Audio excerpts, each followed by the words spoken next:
Shut your mouth loud! Episode number... Okay, I believe we just started recording. What? Welcome to your hosts, Chewbacca, and also Pink.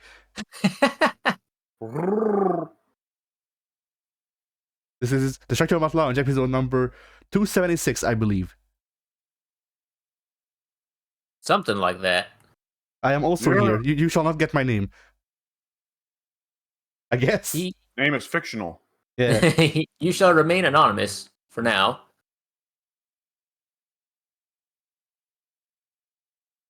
So, Pink, Yes. anything coming out on your channel? Yes. There will be, as per the usual, plenty of NXT Universe mode coming out in the future. There will also be Dead by Daylight content coming out once more. But outside of that, I'm gonna try to record more Marvel Ultimate Alliance because I've been really slacking on that ever since I got my new job and the new console and the new stuff. And that is downloaded to my console, so it's just a matter of finding time to record it and getting it done. But we'll see if I am able to do that over the weekend. Hopefully, though. So expect NXT Universe and Dead by Daylight, and hopefully the Marvel Ultimate Alliance.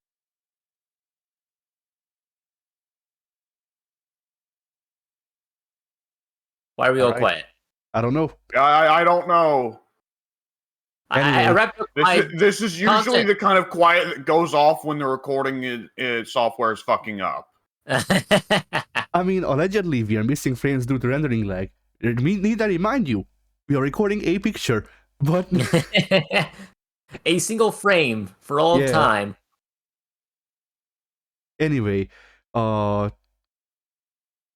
my channels, I believe I have one clip of a bug or funny thing that happened in a video game coming out on Friday on the second channel. That's You said it. a clip of a bug, and my brain defaulted to actual insect bug. I was like, "What are you talking about?" I edited this funny thing that happened in a game to you getting stick bugged. Right. That's still a meme, right? Kids? Are there kids? I mean, kids exist, I'm Generally sure. speaking, no. The rate of there's not that many kids being made anymore. So no, soon enough there won't be. That is That's true. The antinatalists won. So soon enough, we'll all become Japan. Yeah. So yeah. That scripting has not begun on the next review yet because I just didn't feel like it. That's fair.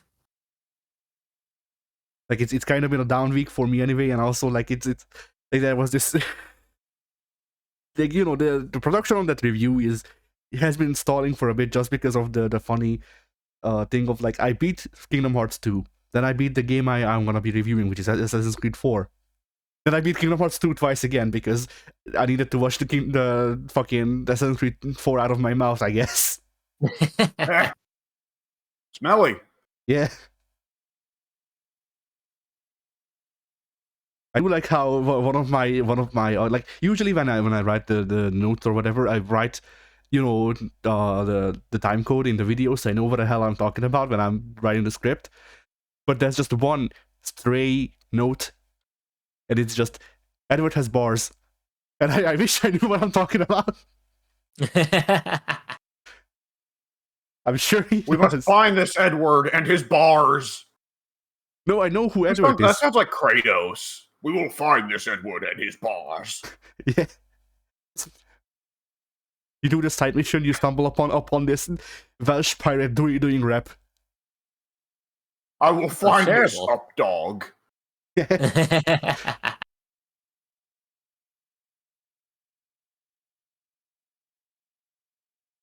yeah, that's it for my channels. W? Excellent. So, I would love to get more Gladius in if I take the time to record it. However, the whole Fire Pro renewal project, which I guess I'll talk about when we get to my week, has taken up the time I intended to spend recording Gladius. So hopefully I can hammer out some Gladius in the days to come, because on Thursday, the Chaos Dwarfs are set loose. And I will definitely be doing some recordings of those little bastards. because they're great. They're satanic dwarfs that set things on fire and blow things up. Sounds like a good time. Yeah. All right. Then on the group channel we have Fire Pro. We have Fighting Games R, and what the fuck is the third one? Shit, Mortal Kombat. I'm doing this from memory. Yeah. So yeah, those three. Excellent. So Pink, Yes, you are weak. I am weak in the knees. I can sympathize. My week consisted of a lot of wrestling that we're going to talk about later once we get to Alex's week. And aside from that, it's not any different from the ordinary. I obviously played a lot of 2K23, obviously played Dead by Daylight with Mike, and obviously played Civ, except not the new leaders because I was playing on the Switch. I was meaning to ask in the wrestling thread at some point, but there was just never a point where I wanted to ask it where there was something wasn't already a conversation going on. Has 2K even okay, I know that 2K is anti having any marketing or PR or anything like that. But has 2K even acknowledged the universe moveset reset bug? Probably not. Because that is I have not played pretty well since finishing my Rise shortly after release because I'm waiting for them to get rid of that bug. Right. Am I just going to be waiting until the release of the first DLC, if not the last Here's DLC? Here's the thing. You're gonna wait until 2K25. I mean, you could. That's definitely a possibility. But the universe mode moveset reset bug only happens in rivalry matches.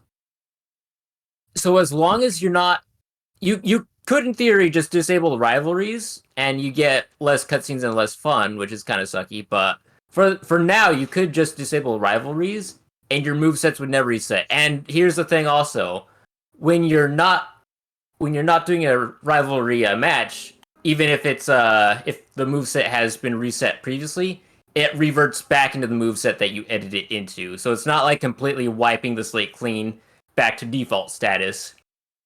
It's just making it where every rivalry match makes it where you've got the default moveset, and every normal match you've got your custom moveset. So it's really weird, really wonky. I don't understand it, but it's not as bad as it could be.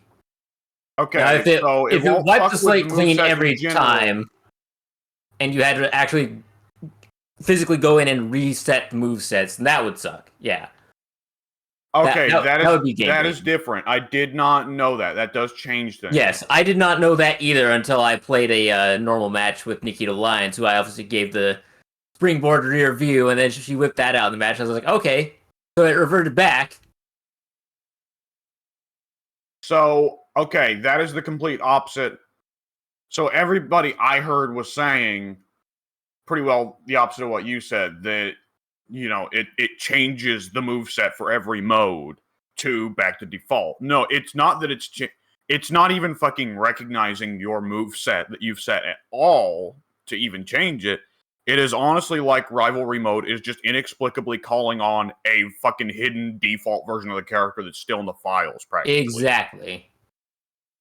Okay, that is different. Okay, I'll probably be hopping into 2K23 again sometime soon then, because I can deal with. Yeah.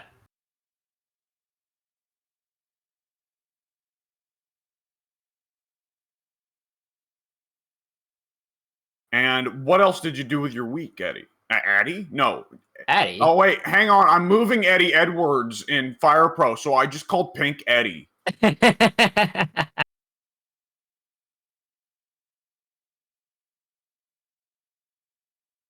All right, Edward. So what's up? Here's What's the with thing, your though. week? I don't lie. I don't cheat. I will not clarify on whether or not I steal. I steal hearts, yo. Cool.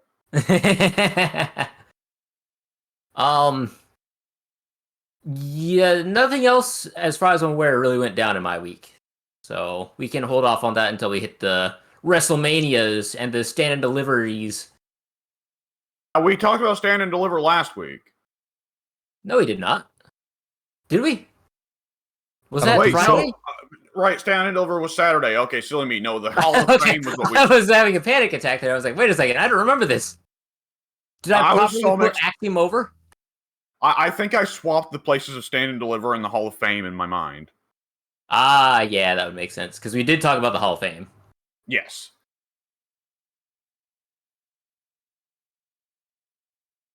All right then. If you have nothing else to talk about, Atty, Well then, Eddie, yes. I mean, half of the time, Eddie's a hero. half of the time, the YouTube auto captioning system does already think that y'all are calling me Eddie. So Yeah, I don't know what's better when he Ed, does Ed, that. and Addy. Yeah, I don't know what's better when he does that or At and Addy. one of those is just the at symbol. You an alternate timeline where you've made too many me's. Yeah, but yeah, I You don't finally got rid of us. know. Like I don't Now know. this is the channel.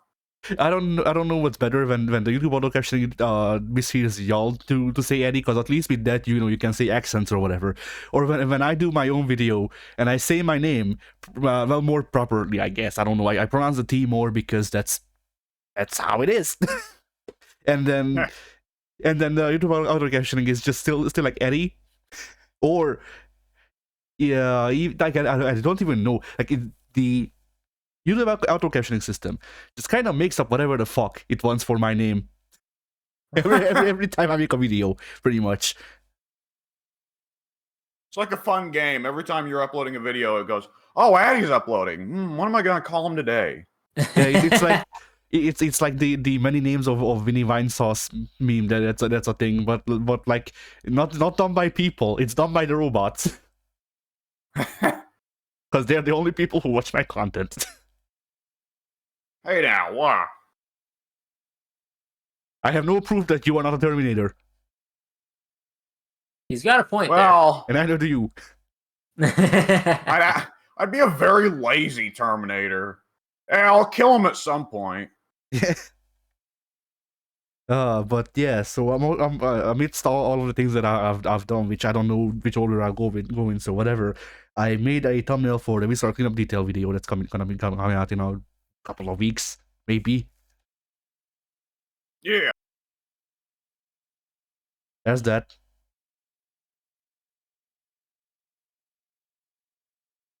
For the first time, I actually gave a shit and made a background. What? Oh, I thought this turned out pretty Conceivable. nice. Like Alex, I'm not so sure about. Pink, I thought turned out really good.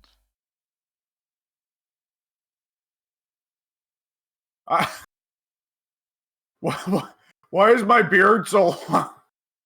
I don't know. That's my It works with the mask. It's a very nice detail. I just wasn't expecting my beard to be that long. I just now opened up the proper channel for it. Yeah. The pile of buckets is just great.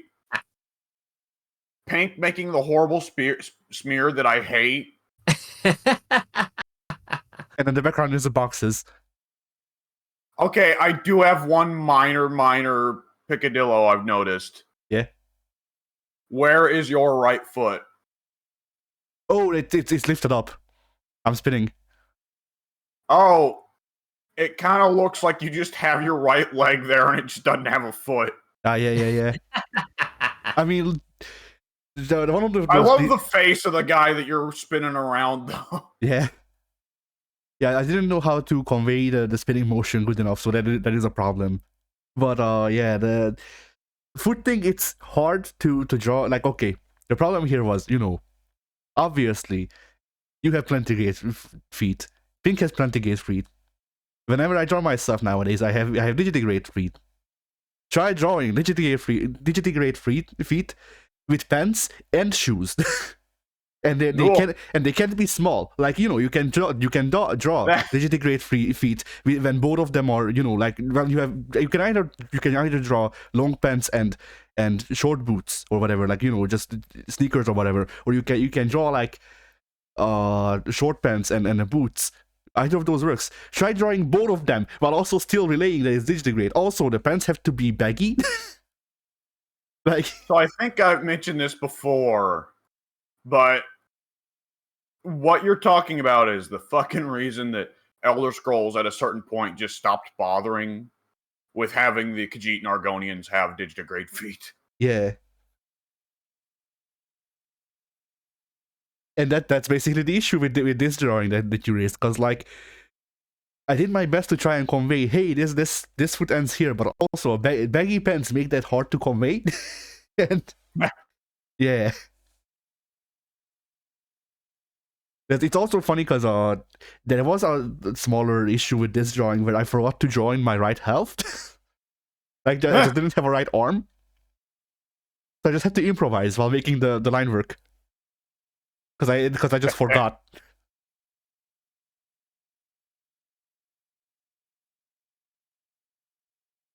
But yeah, I also tried to make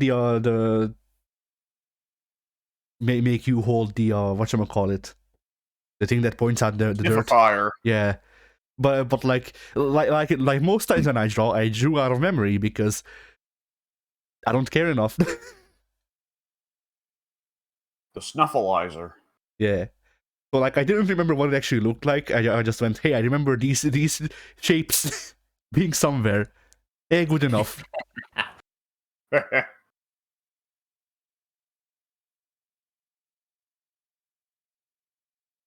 But yeah, I also tried to make the gore on the walls and stuff like that be a darker color because that's how TV gets around gore, and I don't think YouTube would like pictures that actually feature gore.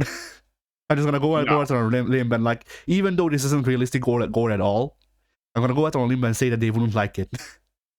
Probably. Yeah. It's a game that has viscera in the title. But yeah, but we are talking about the TV. How did none of us make a joke about Viscera the wrestler? I did. It was off recording because I made it before you started recording. But yeah. Oh no! I didn't know what the game was called. I just knew I was playing something with you guys. Oh yeah, you just joined in. Yeah, and then also, I guess some announcement that I forgot to make during the upload schedule, that the shorts are coming. They're comfy. Yes. They're comfy and easy to wear, and also make me throw up in my mouth a little. But one thing we'll have to figure out is, well, I wouldn't mind if y'all sent me clips that you want me to turn into shorts. I am vetoing one already. There's one moment that in my mind that no.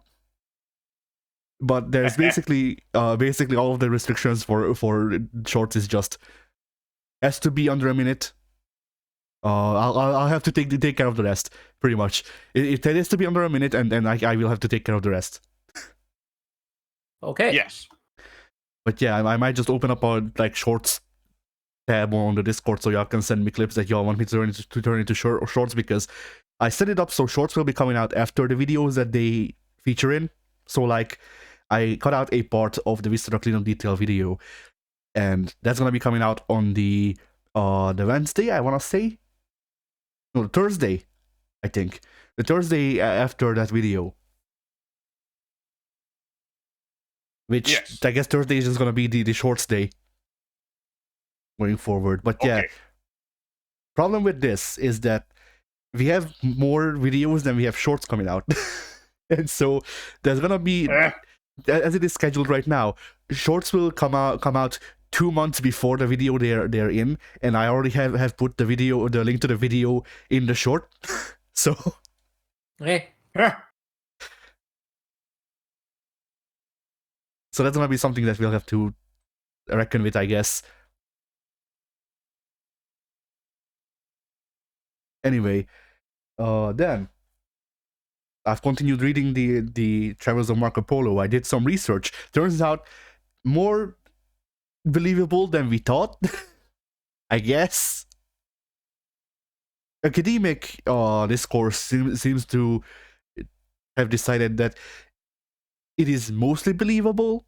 There's obviously parts that Marco Polo or whoever wrote it, I forget his name, got wrong, but at the same time, most of it is believable and be able to be verified by peer review of contemporary people who also wrote about shit that happened around those places. What So, the assassins didn't just smoke hardcore drugs and that gave them killing power. I mean, if he talks about the assassins, I haven't. Well, if he talks about the assassins at length, then I haven't reached it yet because I actually have saved. Oh, okay, that wasn't even Marco Polo. That was the guy who translated it and turned it into just a thing of like the entire book that as I'm reading it is just this one guy who I suppose it's one dude, I don't know, translated the original text, and then also is just also having academic discourse around it, which is more enjoyable than if it was just the Marco Polo text, honestly. I enjoy this. But while in one of the notes, the guy points out assassins, and I'm just like, well, it's kind of weird that they use that name instead of the Hashashin, but...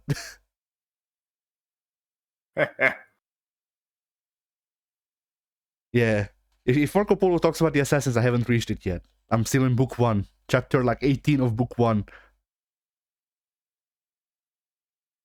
And, yeah. I also just... there's also this one passage that I wanted to read out because I felt like Pink might like it. It's going to go one of several ways, I'll be honest. So, in this country of Persia, here are also the finest asses in the world, all of them being worth full 30 marks of silver. They are very large. Or they are very large. Very large asses. In Persia, now, we all know what he's talking about, but still, in a modern context, that's a lot funnier. Yeah, then I mean, one of my favorite things is just looking at the old manners of speech and just going, hey, that's funny in modern context. Like when Pinocchio just went into, like, I want to say a whole paragraph about how gay Pinocchio is. That was great.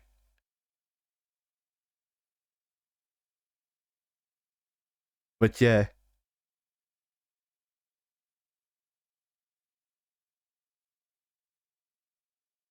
One of the things that I don't enjoy about this translation that I'm reading particularly is just that the guy who translated the work obviously meant it to be an academic paper, or some such similar thing.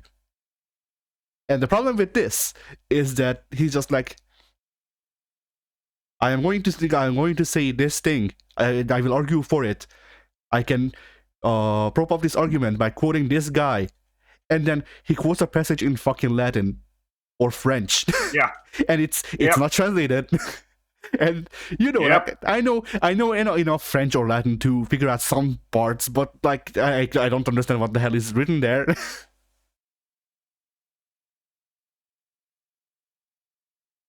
So that has been an experience too. But yeah. Well, I've also since I've reached Persia, I'm just he was talking about Marco Polo was talking about Baghdad, and the guy was relaying information both about Baghdad around that time and stuff like that. Then it just made me really want to get Assassin's Creed Mirage because it's gonna be set in Baghdad, and there's still a part of me that believes that Assassin's Creed tries to be somewhat accurate. I know that he's wrong. That's the thing, though. I mean, I think it's inevitable that if we go back to the Middle East, medieval Middle East for an Assassin's Creed game, there will be a mission where you run into, how have I already forgotten his name? Altair? Marco Polo. Mr. Polo. Marco Polo. It's inevitable you'll have a mission where you run into Mr. Polo, and Mr. Polo just gets everything wrong and horribly misinterprets everything you say. Oh no, that's the thing. Like the if we go with the assumption that he traveled there at all and didn't just pretend to. But here's the thing: in Mirage, that's like, I want to say 500 or more years before Marco Polo existed at all.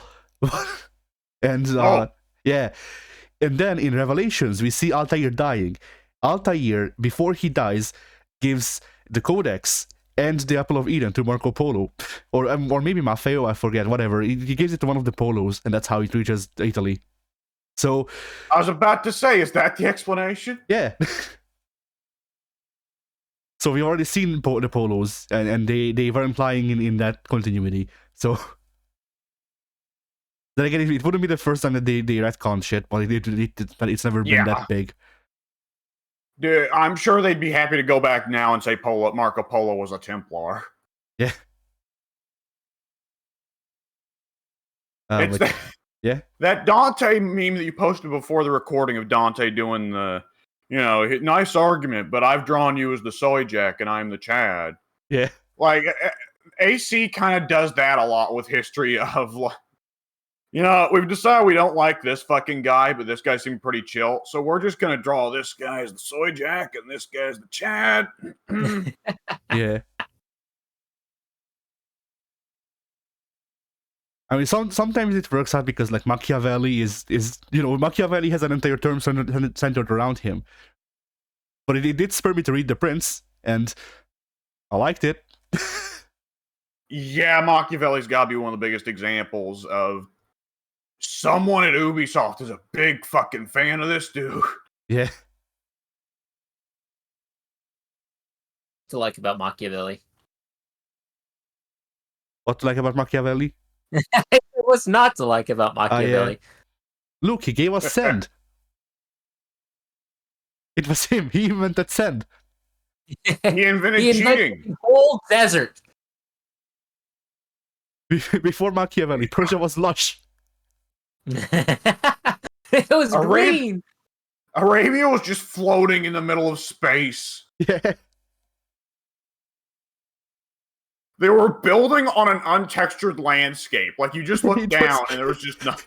It was the pink checkerboard. Yeah, texture missing. They tried to build pyramids out of the sand in Egypt, but it just made gigantic red error. Yeah.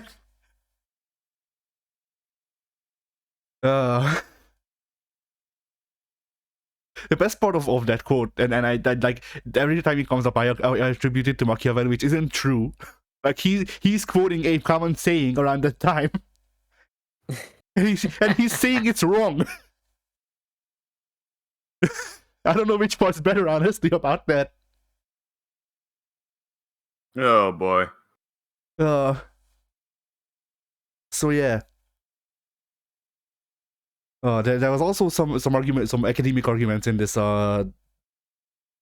translation of Marco Polo's travels that seemed a bit dishonest to me, because a lot of this stuff is like research from around that time and all that, which whatever makes sense. You're using whatever's available to you, but one of the arguments was Marco Polo didn't visit this route exactly as he writes it out. He instead visited that route because my mate from England went down there and he went through, and when Marco Polo said that there were people living 500 years ago, mind you, if not more, maybe 8, I forget, people weren't living there. Marco Polo lied to me. That motherfucker! He lied to us! Unbelievable! And I'll never forgive him. Like checking if the route checks out, like if the geological stuff that he wrote about checks out, that's fine. Because that a mountain is not gonna actually just get up and move. Generally. Sure. Sometimes it does, but that's rare. It might have back then. Maybe they changed. I mean, considering one of the stories that I forget if it was Marco Polo or the guy, but there was a story about exactly that, where the Christians just prayed to God hard enough to actually move a mountain for real. So the trouble was when the Muslims counter prayed and the mountains, they started sumo wrestling. No, you see, for the Muslims are the Sojeks and the Christians are the Chads, because Marco Polo was Christian. Oh, that's true, but then you read. But the wild thing is, then you read the Arab sources, and suddenly the Muslims are the Chads. Who's right? Yeah. Who is the Chad here? But yeah, like because the Muslims were the Swojeks and the Christians were the Chads, every Muslim immediately converted to Christianity. Even the very anti-Christian like ruler of the place who died pretending to be Muslim so he wouldn't get excommunicated. Obviously. Yeah. And then everyone clapped, and Albert Einstein was there. Yeah. No, around the time, and then everyone clapped, and Jesus was there. He just showed up like, "Hey y'all," and then left. And then God body slammed a law, which was incredible, all things considered. Yeah. What wasn't incredible is the earthquakes that resulted in that. Anyway. I'm just imagining the bit from Final Fantasy VI where if Kefka uses Confuse on Sabin body slams himself. Yeah.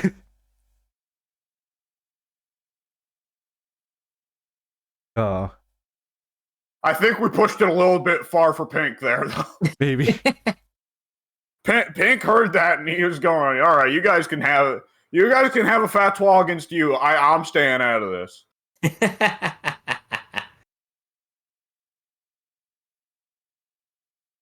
So yeah, like basing it off of geographical stuff makes sense to me because that shit won't move generally. Like buildings will get demolished, but other geographical stuff will not. The mountains will not change generally unless there's a big enough fucking earthquake that you would be able to know about. And there's the thing of, hey, people were living here, like there were a lot of people living here when Marco Polo rode through here genuinely like 500 years ago, and now there's only a couple of shacks. Maybe that's just because the village died out, man. I don't know. Yeah. Like, it's considering that later on the line, Marco Polo talks about a like port town that was very hot, and then the port town moved to a nearby island, and that was fine. Like, like I just don't get it. But whatever. Guys, what if we pick up the town and move it? Yeah.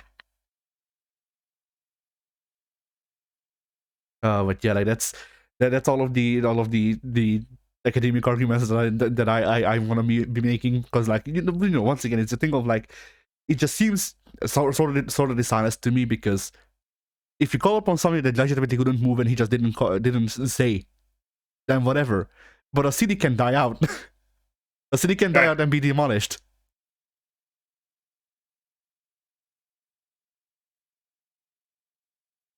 So yeah.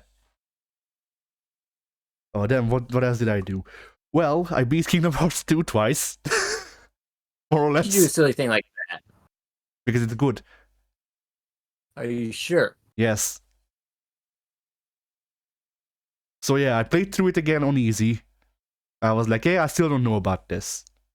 I initially beat it on normal. Then I skipped hard, and I just went with critical. And I was pleasantly surprised. Critical is actually well balanced. Holy shit! Well, that's a surprise. Like most RPGs, I expected the hiking difficulty to just be enemies die harder. You die in 2 hits. Okay, cool. No, Kingdom Hearts 2's critical mode is actually well balanced to the point where, like, I would say that it's the definitive way to play Kingdom Hearts 2. But it's not just, oh, the enemies die harder. No, the enemies die easier than on easy. I checked. The enemies die faster than on easy. But so do you. And that is always an interesting way to handle difficulty. And like that's the way I like difficulty. Yeah. Imagine you start the mode, and rather than going, critical difficulty, game begin, it just goes sudden death mode. Start. Yeah. But yeah, like this harkens back to my love of Poncha, of just like my favorite sort of high difficulty is just you have to dodge the other enemy's attacks. Both of you die just as easily. It's literally just about who can get the first touch or who can get the first couple of touches. All that stuff. Because like that's to me that makes sense as as a difficulty thing. It's why I like Ghost of Tsushima's highest difficulty as well, because even though I can't fucking do the duels on the highest difficulty to save my life, it makes normal encounters higher stakes, but also more fun, because I don't have to hit this guy 4 times for him to die. I only need to hit him twice. Yeah. Yeah. And it's one of it's like, how can I put this? It feels like difficulty that's not unfair. Whereas a lot of times I don't bother with higher difficulty in games just because they are bullet sponges or stuff like that. And that to me feels unfair, or even if unfair, just non-fun, which So yeah, I have beaten everyone. I have beaten Sephiroth, even though I said that I wouldn't until I beat Kingdom Hearts 1 Sephiroth. I found him accidentally because I thought he was on the other end of the map. I know he was there in that place, and I went, "Hey, I'll give him a try then, and just check how much I need to progress." And I took down half of his health, and then I went, "Okay." Oh, he's not a problem at all. Kingdom Hearts 2 And sometimes Sephiroth. I accidentally beat Sephiroth as well. Yeah. Happens. Yeah, but you have Happens to the Smash best Brothers. of us. It's a bit easier in that game. Yeah, Kingdom Hearts 2 I'm Sephiroth just is gonna go definitely ahead and easier. say. Kingdom Hearts 2 Sephiroth is definitely easier than Kingdom Hearts 1 Sephiroth, though, yes. Oh God, yes. I won't go so far as to say he's a joke, but yes, Kingdom Hearts 1 Sephiroth and Kingdom Hearts 2 Sephiroth are very different boss fights. Yeah, Kingdom Hearts 1 Sephiroth deals critical damage on easy. Kingdom Hearts 1. Oh yeah, absolutely. You Like- have to get that pattern memorized. Yeah. It's mandatory with that boss fight. And then Kingdom Hearts 2 Sephiroth is just an actual boss fight. It is just a normal Okay, boss remind me. Yeah. Who comes now? I know you have to beat Hades to unlock both of the secret Colosseum bosses, and Hades I remember being a really fun boss fight. But does Sephiroth come before or after the Ice Titan? At the same time, I want to say you unlock two secret rounds, and one of them is Sephiroth, and the other is the Ice Titan. And I remember it being such a bizarre set of 2 secret bosses, because Sephiroth is a tremendous test of everything you've learned in the game, and on top of that, like, it's everything you can do as Sora alone, because you don't get Donald or Goofy. Yeah. Use every skill you've learned. Whereas Ice Titan, for a secret boss, behaves just kind of like a lame cutscene. Well, not cutscene. A lame set piece boss of just, reflect his attacks back at him. And it's like, this is the fucking secret boss? Seriously? Yeah. Because the Ice Titan is way too fucking big for you to actually fight directly. But you can fight the Rock Titan directly, so Oh, does the Rock Titan comes after Hades too, doesn't he? Yeah. Right, that one's so weird because the Rock Titan's a fucking joke. Yes, it is. Like, Hades is way harder than the Rock Titan to beat. Yeah. But yeah. What was I gonna say? So yeah, I beat Sephiroth in Kingdom Hearts 2. He was there. Oh. I then That sounds like bullshit. power leveled myself because turns out, okay, so I looked it up. I actually looked up Marluxia's Epson Silhouette is level 80. He's in the second world that you visit, mind you. Level 80.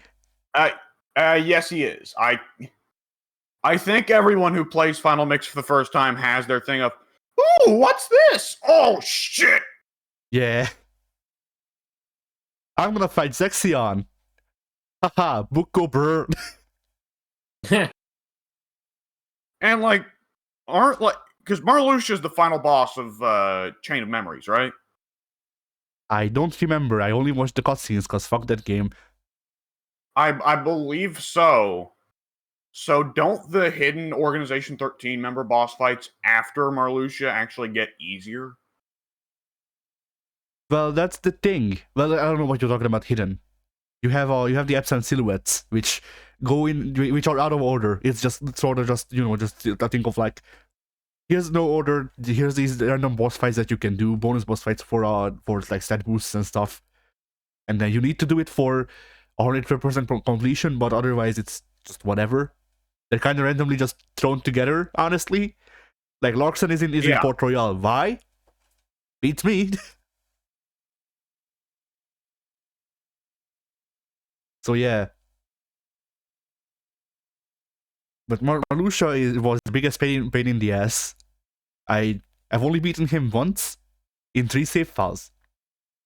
Then, once I beat all of the absent silhouettes and stuff, then you have to level up all of the forms, so you get all of the growth movements up to level 3. And then once you do that, you can do this platforming puzzle that involves all of the growth form boosts. And if you do the puzzle, then you unlock the data battles. The data battles are all of the Organization 13. All of them. Again, harder. Yeah, that's a selection of some of the most annoying boss fights in the history of the fucking game. And like most of them are fine, in my opinion. They have gimmicks that you can exploit very easily. Like with Lexus, just punch. Honestly, Lexus kills himself. You just need to reflect on the gambling Organization 13 member is a fucking joke, which is well, he's. I forget his name, but he's all about running out the clock. You have to play lame. Yeah. To beat this guy, you have to get your Evo Pass revoked. Yeah. But yeah, like he's not as much of a joke on critical on with the added difficulty. But like yeah, I beat the data boss fights on critical difficulty because my easy save file would have had to grind and fuck that. Like yeah. I feel like I'm dealing less damage. Like I'm also receiving less damage, but also dealing less damage, and that's not fun. So I just went back to critical. Yeah. And like I did around just checking out how all of the boss fights work, because they do change the order that they do things in a little bit. First guy I beat, Marluxia. Yeah. Marluxia goes from the hardest boss fight, or the hardest bonus boss fight, to the easiest, with one thing only: level 3 glide. Because fuck that hitbox. Yeah. Because Marluxia's thing is that he has good tracking, and he also has a move where he restricts, like, I want to say 4/5 of the screen into instant death on critical.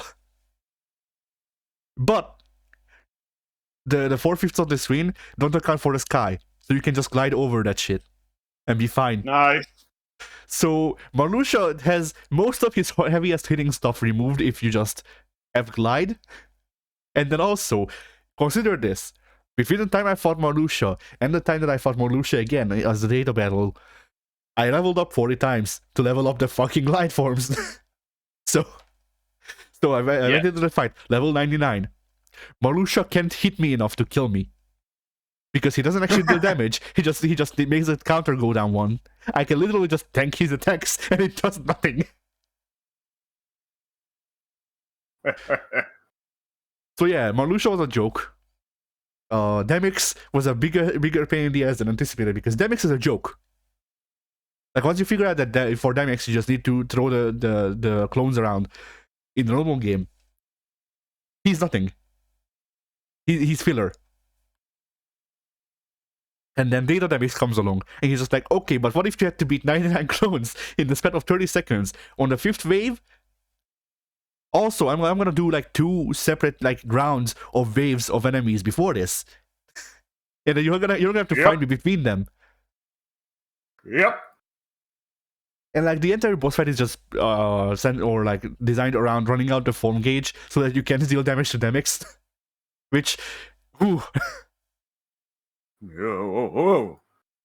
But yeah, that boss fight wasn't great. But like once you figure out the gimmick, then it's literally just, oh god, please don't let the form gauge run out. And then eventually he dies.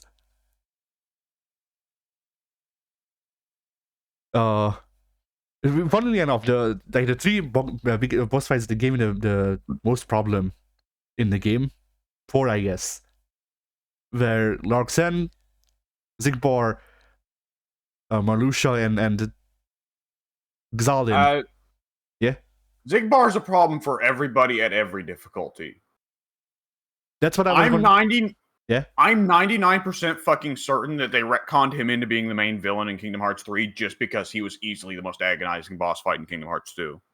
maybe. I mean, you want to have some good news. He comes back in Birth by Sleep. You have to fight him again, but you don't have reaction commands in that game. I believe I have heard that. Yes. Birth by Sleep works on such a bizarre alternate structure, though, that it can also depend on like what fucking cards you got. How well have you done at Mario Party? Yeah. What game am I playing? Kingdom Hearts Balloonra. That's what you're playing. That's those sets of games. Like people love Birth by Sleep. I don't, because the gameplay is just so bad compared to the mainline games. Like the whole combat structure of having to get the cards and the deck building and stuff like that. Like, they tried to do the chain of memories but better, and they certainly tried. They didn't succeed though. Like, it's just not, it doesn't work, and it just makes me feel bad. And also the only move that I can use is Balloonra, because Balloonra actually deals damage, unlike most of my other kit. And then you get to 3D, and 3D is the same, but this time you have Sora and you do parkour. So obviously, I like 3D better just because you are Sora and you do parkour. Also, there's monster collecting for some reason. Anyway. Yeah. So, the reason I brought up Zigbar and all of the others is because I beat pretty much all of them aside from Xaldin. As the first people that I beat in the data battles, because I guess if you spend long enough time agonizing over these people, they just become jokes.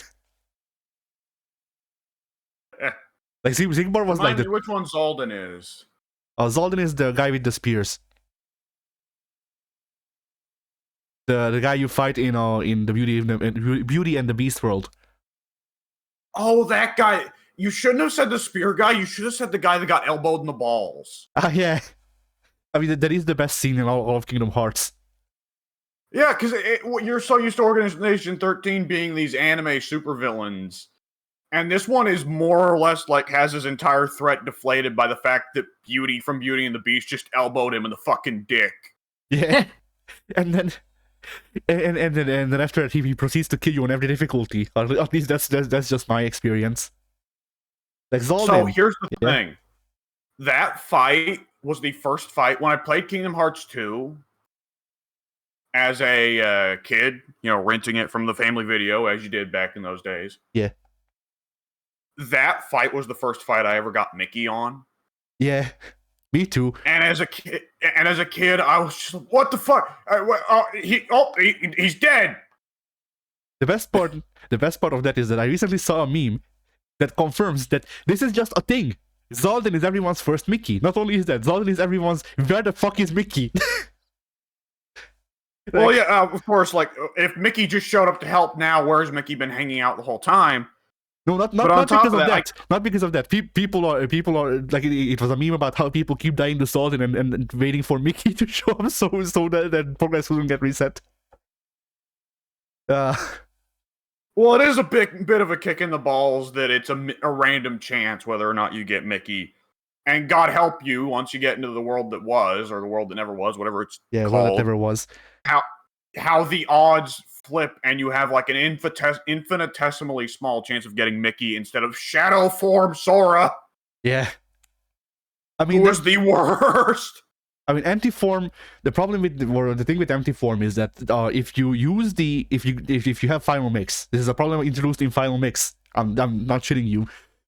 If you get the Keyblade that you get from Roxas, and you use that Keyblade makes it so there's a 50% chance of you either getting Final Form or Antiform. So basically, okay. Yeah. Now, I need to give credit where credit's due. I have heard Antiform does have some really powerful stuff when you know how to use it. But when you're a Anti-form- kid and anti-form is just the form where Sora commits fucking seppuku with every button, then yeah, it just seems like it's a deliberate punch in the balls, and you don't want to get anti-form, you just want to respawn. Yeah. I mean, like the thing is, you can actually like on this playthrough, I understood the mechanics of how anti-form trigger with that Keyblade at least. Like usually, it's just a random chance. The game says if you use forms too much, then there's a higher chance of you getting anti-form. Not as far as I can tell. There was a time while grinding up the forms where I got the form I wanted consistently for an hour, and there was also a run where I got anti-form 3 times in a row. So, you know. Yeah, but it's definitely RNGesus, but yeah, like aside from that, when you have the two worlds collide or whatever it's called, the Keyblade you get from Roxas, then it literally is just, are you choosing final form to transform into? All right, you get final form. You choose anything else, fuck off. You get final form, or you get nothing. Good day, sir. Was that why I kept getting anti-form? Yes. Did I just put that Keyblade on? Yes, probably. Well, you gotta keep in mind, though, the version I played of Kingdom Hearts 2 would not have been Final Mix. Then no. I mean, then the you got version really I played unlucky. as an adult was Final Mix, but the way I played Kingdom Hearts 2 when I was a kid was the original, because Final Mix didn't exist yet. Well, Final Mix existed, just only in Japan. Well, this would have been like 2004, 2005, whenever Kingdom Hearts 2 was pretty fucking new. I think Final Form or Final Mix rather came out a year after in Japan, and then just waited until the PS3 for everyone else. So technically, the Final Mix had existed; it just wasn't available. But yeah, I digress. Then no, you just got really bad RNG. Certain there isn't like a thing of when you're in the world that was, the odds of turning into any form, including Mickey, just goes down massively in favor of anti-form. I'm not sure. Because I didn't believe my damn luck when I was a kid. But yeah. What was I gonna say? I forget. Yeah. Also, you remember the boss fight with Mansex at the end? I actually don't. Ah. Okay, so first you fight Secret Mansex from Kingdom Hearts 1. That's his first form. And then you have two forms where he's Zemnex. Yeah, Zemnex. Okay, Zemnex. I thought you were referring to the dude with the big sword that you fight before Zemnis. What's his name? Sykes or whatever? Dude with the Sayix, yeah. I thought you were referring to him. I was going to say, all I remember is he's got a big sword. Couldn't tell you anything else about his boss fight in hindsight. I mean, his boss fight on Critical is a pain in the ass because his boss fight is centered around taking his sword that he throws at you and then hitting him with it. In the data battle, he throws the sword, and unless you pick it up immediately, so if you get hit by it, you can't pick it up anymore. It goes away. So either you dodge or you die, and that's the data battle with him. Hope you grinded for classic form levels, fool. Not even that, because when he's angry, he takes no damage. You have to hit him for him to be able to take damage. Oh, right. That whole gimmick was that he was a berserker. Yeah. Which makes no sense, because through every cutscene you see him in the story, he's the one who's supposed to be, like, cunning and cold and analytical. So why is this gimmick that he gets mad? Good question. But yeah, like his thing is that you have to hit him with his own sword to make it so he stops being angry, I guess. And and in Critical, you can't do that unless you dodge, which is hard. Go to angry jail. Yeah. Oh yeah, I wanted to also note, like, the Organization 13 members and adjacent people, I guess, being super anime villains. Aside from this one scene, it persists in Kingdom Hearts 3 where Sullivan just punks the shit out of Vanitas, one of the main antagonists of the game. Heard that the Toy Story and the Monsters Inc. characters both kind of have a tendency to dunk on the bad guys throughout Kingdom Hearts 3. Yeah, and that was because DreamWorks explicitly asked Nomura to not adapt the shows and or whatever the movies and just make up his own shit in the world. Thank God, I wish more of the Disney studios would have asked Square to do that. Kingdom Hearts 2 is really bad about just straight adapting a lot of the stories. Yeah, I mean that's a fault of Nomura's because Nomura has or Nomura I don't think has said it, but the other designers that worked with him on Kingdom Hearts, who also revealed the DreamWorks asking this, they said that Nomura really likes adapting or adapting the Disney world because he thinks the restriction apply or lets him get more creative with other stuff. But at the same time, yeah, like, you know, it's one of those things where, like, if I have to choose between playing Final Fantasy 15 in Toy Story or the Frozen world again, I'll play Final Fantasy 15. Thank you. Like, I'll take Yozora. Yeah. Fuck it. Like, I don't really like the direction that Yozora seems to be pushing Kingdom Hearts into, but fuck it, I'll take Versus 13 over having to listen to fucking Let It Go. Nomura, please. Oh boy. Yeah. Anyway, yeah, I beat all of the data bosses now. Final Zemnas, Mansex. He has better. Yeah, like, imagine the final. For Zemnis, you don't need to remind me about Zemnis. That boss fight I can remember clear as day. Yeah, so imagine that, but he It'll has be better a challenge stats. to forget that one. So imagine that fight, but he has better stats. It's also only his first and last phases, but still. I was about to say, you can't include the middle phase because that's all cutscene. I mean, the middle phase isn't all cutscene, it's just 85%. So, you know. But yeah. I mean, it's one of those things where, like, I wouldn't want them to include it even if they could, just because it makes me think of the final Ansem boss fight in Kingdom Hearts 1, and I fucking hate still. I will never not hate the lasers. Oh god. Seeking lasers.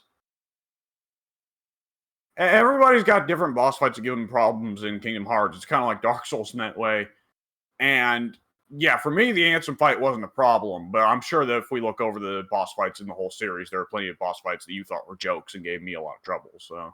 Maybe.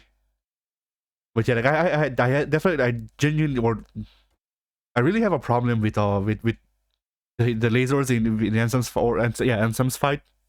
Not even Zenith's Ansem's in Kingdom Hearts 1, and also the whatchamacallit. Kind of bad. So if you got a problem with the lasers in Zemnis' fight, just press the button harder, fool. Yeah, the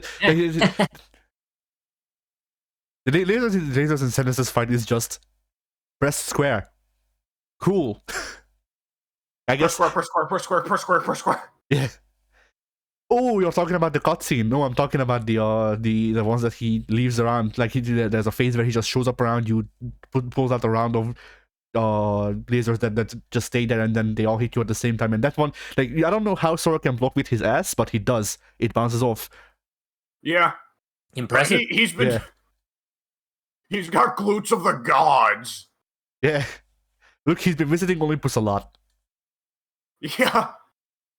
That's what Danny DeVito's been teaching him. Hey, kid, you gotta work on your glutes! Yeah. Of all the voice actors they weren't able to get from the Disney movies, I am always saddened by the lack of Danny DeVito. Yeah. They should get him for Kingdom Hearts 4. Yeah. It's really bothersome because they got everybody else off the Hercules cast except him. Yeah. How much was he asking for? A blank check.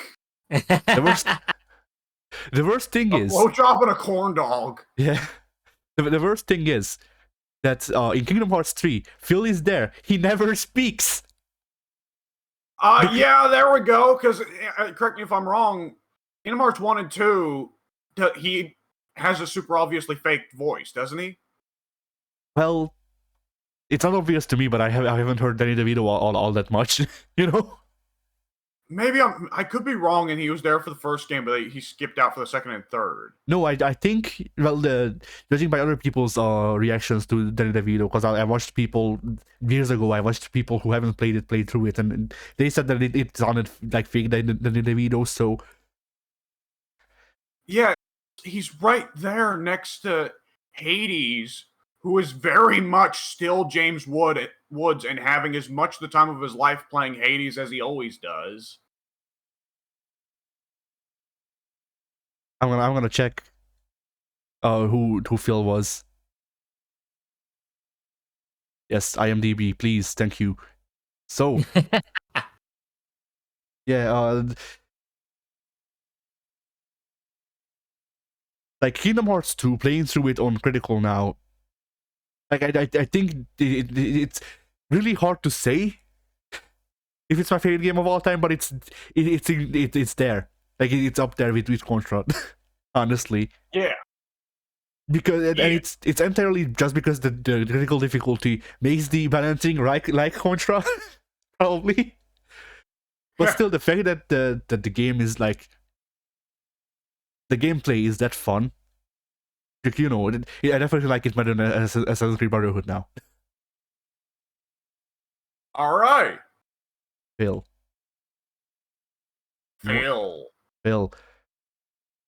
Robert Constanzo in Kingdom Hearts 1. Okay, he was faking Kingdom Hearts 1. And let me check Kingdom Hearts 2. I am 90% certain he was not there for Kingdom Hearts 2 either. Well, Phil was there. Danny DeVito, I'm not sure. Kingdom Hearts 2, they may have resigned themselves to making Phil only speak in text. Yeah. Okay, I guess I'll look at the HD 2.5 remix, even though it's... Huh?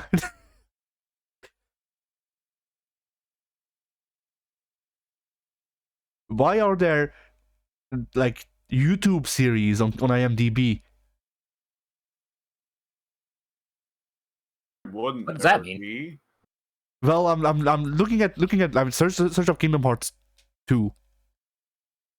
And I'm looking for the games, obviously, but it's just like, here's the cast list for the Kingdom Hearts 2 video made by the Nostalgia Critic. Like, I don't think that's what I'm looking for. Yes, Robert Costanzo was Phil, but only the archived sound, apparently.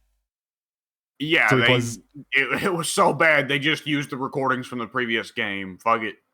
Yeah. And then in Kingdom Hearts 3, he's just mute.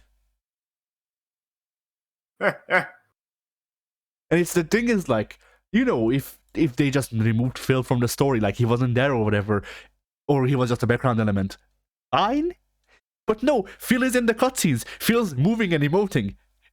He even opens his mouth at one point. No sound. Impressive. Like, at least throw in a line where it's just like, oh yeah, Hades stole Phil's voice. Or something, I don't know. Ursula stole Phil's voice. Fuck it. I think Olympus at that point had enough plot threads running. Yeah. When Mr. FF10 ran in and was like, hey, I'm cool. You know, that one was already like, what the fuck are you doing here? I'm not talking about Kingdom Hearts 2, I'm talking about 3. Where Olympus is just kind of there. Oh. Like, Olympus' story in Kingdom Hearts 3 that I remember is just, let's go to Olympus because we know Hercules is there and we need our hero's help.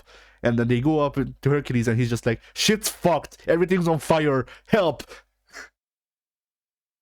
And that's the story of Olympus in Kingdom Hearts 3.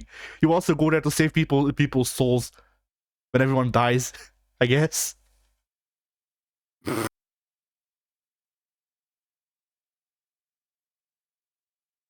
So yeah. Yeah, really, I've been really enjoying Kingdom Hearts 2. I'm trying to grind out the platinum, but for that I will need to get good at skateboards. And and the skateboarding mini game isn't quite as well developed as I would like it to be. Which, you know, it's one of those Cool. things where like it's more developed than I would have figured, like imagined that they would, but it's less developed than it would need to be for the stuff that they expect me to do with it.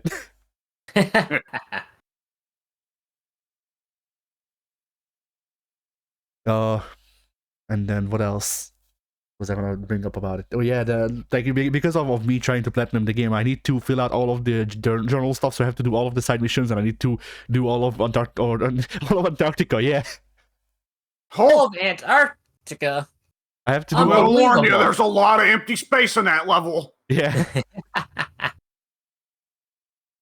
half. But yeah, Oh God.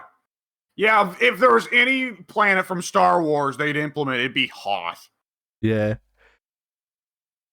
The trouble is that every time they ask for Star Wars, I go, no, don't ask for fucking Star Wars, because they're probably gonna they're not gonna add the original trilogy or the prequel trilogy like you guys want. They'll probably go with the sequel trilogy. yeah. With iconic locations such as not Tatooine, and that's it. Featuring not Darth Vader and not Luke Skywalker.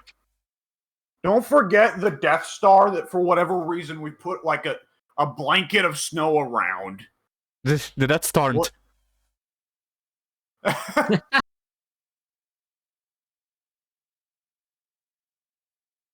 But yeah, like what was I gonna say? Yeah, I have to do all of Atlanta again. Georgia? Yes, that's one of the levels in Kingdom Hearts. You visit there a lot and you go sink in jazz bars.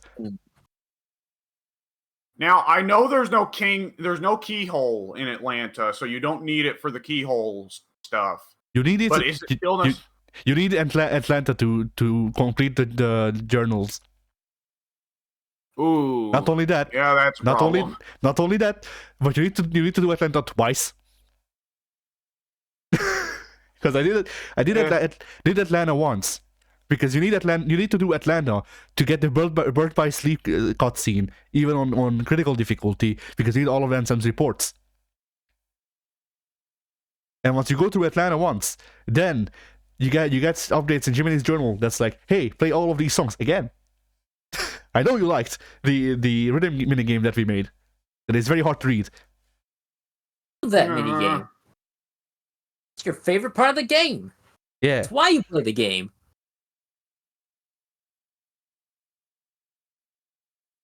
So yeah, I'm gonna have to do that sometime. I have to do all of the Winnie the Pooh minigames, which like it's fine, but those are fun.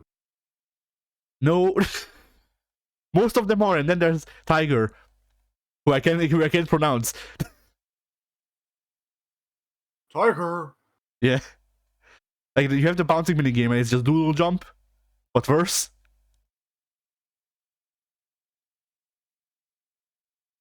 But you know, like 12 years before Doodle Jump existed, I think.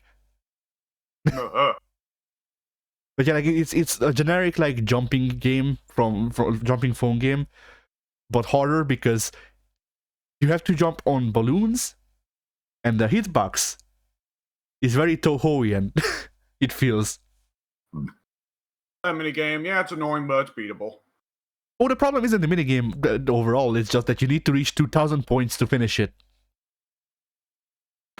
I did that at some point. It was annoying, but I could do it. But yeah, I'm gonna have to grind that out sometime because I have all of the other ones done. I just need to get 2,000 points there. I need to do all of the skateboards. I need to get 5,000 points at skateboards in one of those. And then That'd be funny if they just called it that, skateboardsing. Yeah. Quick, do skateboards. Yeah. And then what else do I need? I need to beat Terra, and that's it. I think I genuinely think that's all that's standing before me and getting a platinum in Kingdom Hearts 2. Excellent. So yeah, that's Kingdom Hearts. Then I started watching the first Digimon Adventure. I will not go into detail. For I will go into detail at a later date once I've watched all of the series, which will not happen for another like 3 months. I'm just letting you know so you can brace. Tell our loved ones. Yeah.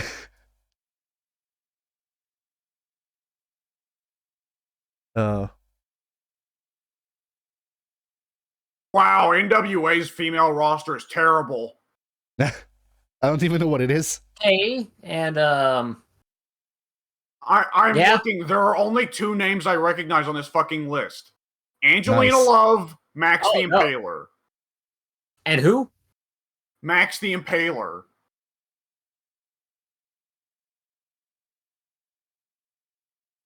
Well, I know Angelina Love. I think I know Maxie. Max the Impaler is the one who is accusing Sarah Logan of ripping off her gimmick when she came back with the Vikings. Ah, yes.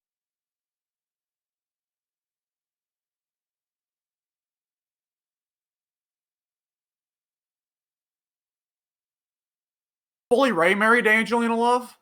Velvet Sky, the other one. Velvet Sky. Ah, yes, the other one.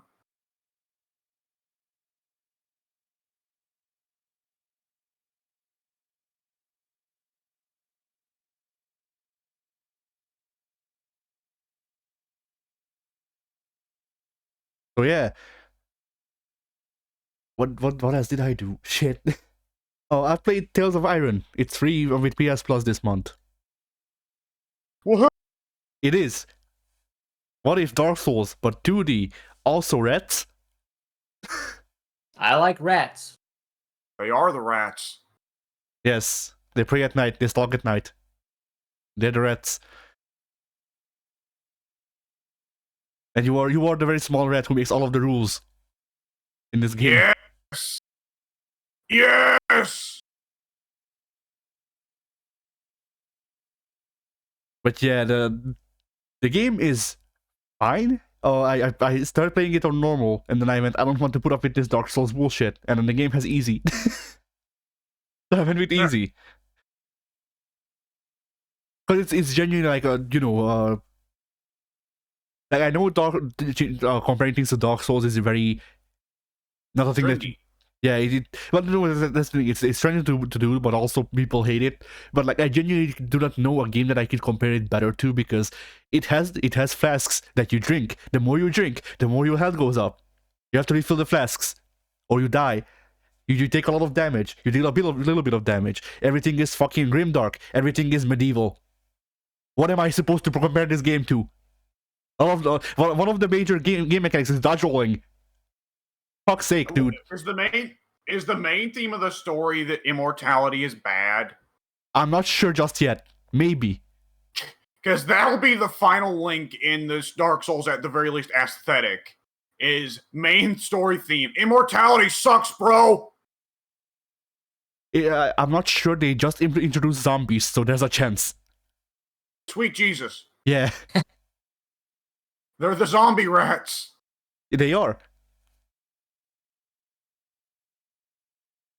So yeah, like genuinely, I do not know a game that I could more closely compare it to than Dark Souls. Because it literally just seems like they went, hey, what if we did 2D Dark Souls with rats? Huh. At the very least, they didn't go overboard with the artificial difficulty stuff like Hollow Knight did and just remove the map or stupid stuff like that. At least. Okay, now I know when you say remove the map, you mean they got rid of the ability to like look at a map screen and tell where you're going. But I am again imagining they removed all the textures on the map and you need to just try and find your way through an invisible geometry. Yeah, it's we replaced the game with Rogue, Yeah. the original one. Alternatively, we replaced your Dark Souls with whatchamacallit, Dwarf Fortress, the original release. Like Yeah, it's- you gotta clarify that now, because now Yeah. Dwarf Fortress has actual graphics. What a time to be alive. Yeah. Okay, there has to be a mod that makes it so all of the Dark Souls the stuff, like all of the rendering stuff has been changed to ASCII. Dude.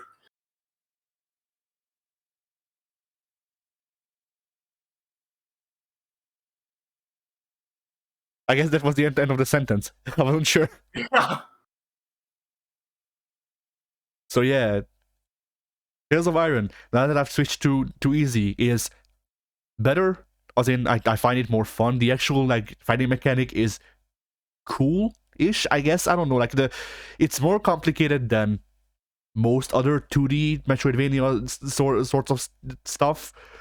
But at the same time, it also feels like it feels more complicated than it should be, but also less complicated than it wants to be. Huh. Like the only reason I ever have to not use charged heavies is because timing, or the game just spawning in an enemy behind me to hit me out of my charged heavy, pretty much. Nice. The combat gets like the combat is fun initially, and then it gets repetitive because you just keep facing similar or the same enemies that don't feel all that different to fight. It's just look out for this tail, and then you dodge roll, and then you hit, like Dark Souls, which Yep. you know gets kind of boring at the end hour. And also the game falls into one of my pet peeves, which is labeling mandatory missions as side missions because they didn't want to put effort into them, which the game does by making it so you have to rebuild your kingdom, and to rebuild your kingdom you need money, and you get money by doing side missions. And there's only ever enough side missions for you to rebuild the stuff that is in the next step, thus making them not side missions. Thus making them not side missions because they are mandatory. Well, is it the Arkham City, or excuse me, the Arkham Knight problem? If you want to find out the true ending, get 100%.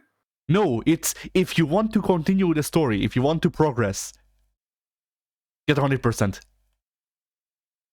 And in order to get to that progress, it has to be finish every side mission. There's no possible way you can make enough money. Yes, because the only source of money. Wait. I gotta ask. In fairness, do enemies drop money? No. Is there literally anything else in the entire game that can get you money except completing side missions? No. Okay. Like the game has a money system that you gain from enemies, which are literally just their corpses, mind you. That money you can get, but that money is not the money you put forward towards progress. Because to progress, you need gold and coins. Gold and coins you only get off of side missions. Yeah. So yes, these side missions are literally mandatory.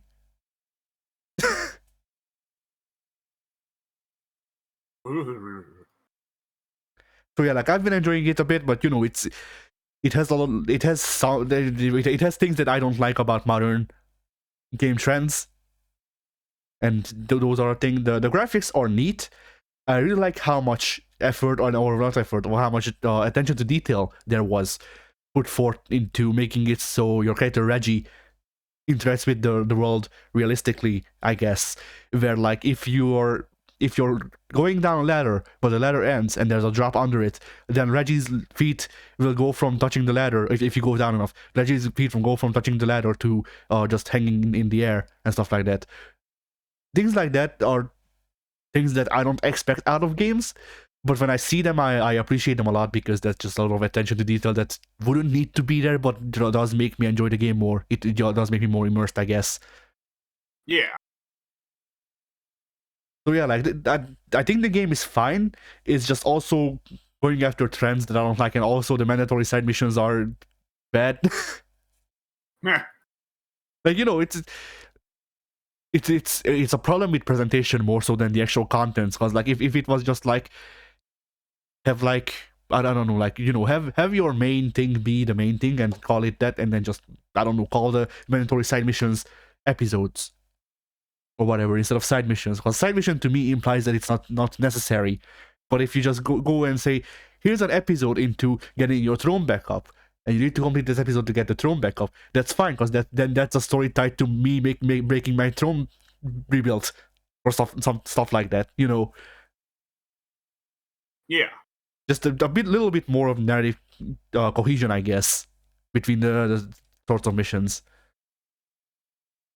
Also, that okay, another problem with the mission design. I just remembered this. All the missions are just like, this enemy type has appeared in nearby. Go to nearby and kill this enemy type in this wave. And that's the enemy, or that's the mission. Excellent. Which, you know, I feel like they could have been more creative with those. Clarity. What? I said clarity. I mean, yeah, clarity too, but also just more variants. So it's not literally just go to X, kill Y, mission. Yeah, that definitely has a feel of this mission should have just been labeled as what it is, padding. Yeah. And like most of the side missions are this. Like most of the side missions are just go to X, kill Y, repeat until you have enough money to rebuild things that is mandatory of you to rebuild. Which you know. Yeah. But yeah. And then that's it for Tales of Iron, I think. Then the last thing I wanted to take a note. Oh, okay, actually, I forgot about this, but I just remembered. So last week, to celebrate my birthday, my mom and I went to an escape room for the first time. Did you escape? She didn't escape. You barely made it out with your life. No, we got a third person with us called Sarah Connor. She's dead. Oh, yeah. Yeah, so we went to an escape room that was... There was a lava pit and it said, you must make a sacrifice. Think about this carefully. And it didn't even get to finish talking before you and your mom had thrown Sarah in. Yeah. What's with the Terminator references lately? Did you watch Terminator 2?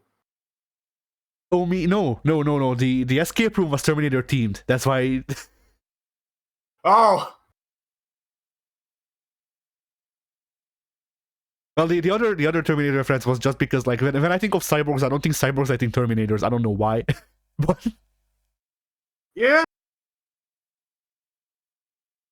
yeah, like, otherwise, the escape room stuff was Terminator themed. Loosely, very, very loosely Terminator themed. And that's why. So yeah, the legitimately was like, Sarah Connor, you need to say Sarah Connor or the Terminators will take over the Earth. And then here's these clues so to set you off. And the route or whatever, the room was designed for 4 people, or at least 4 people. Yeah. And it was just the 2 of us. So eventually the game master just went fuck it, and then came in as well. Which, like, you know, it was funny, but also apparently it's just a thing that he does, and also we were the reason he came into work that day, because people just don't go there, I guess. Huh. So yeah, there were a lot of you know, they do various puzzles and stuff like that. The thing with that is that, like, you know, we all have our strengths and weaknesses when it comes to puzzles like this. A lot of the puzzles were maths based. I have dyscalculia. So yeah, I was useless for a lot of at least. Yeah, I was useless for a lot of it, because it was just like, you know, what is it was like, here's a series of numbers. Figure out what ties them together. And no, I don't think I can. Bunch of bullshit. Yeah. That's what ties all this together. But there was one spot where they just turned into riddles, and you just had to solve riddles. That one went by fast, because I don't know what happened, but I actually figured out the riddles very fast. Although with one of them, the clue was just like, I move but have no feet. What am I? A wheel. No, well, it could be. And then that's what I thought, that it was more abstract like that, because the similar stuff is just like classic Sphinx riddles. So I was like, time, no. Water, no. Okay, then the game master reworded the riddle to be like, I have feet but I don't use them to move, or something like that. The answer was birds. I threw at birds as a joke, and it was right. That's I don't like this actually puzzle. incorrect. Yes. Like I went with birds because I was like, what's the dumbest thing that I can throw at that this could be if you have reach enough, but I don't think it is. And birds was just what came to mind, and it was birds. Tempted to grab the guy by the fucking nape of the neck and drag him outside and go, look, behold. Behold, I'd bust man. out those forceps that hold eyes open from goddamn. Oh boy, Clockwork Orange. There we go. From goddamn Clockwork Orange, I'd get those forceps that hold the eyes open, and I just hold the back of his head. Behold, look upon it. Just rip all of the feathers out from the bird. Behold, man.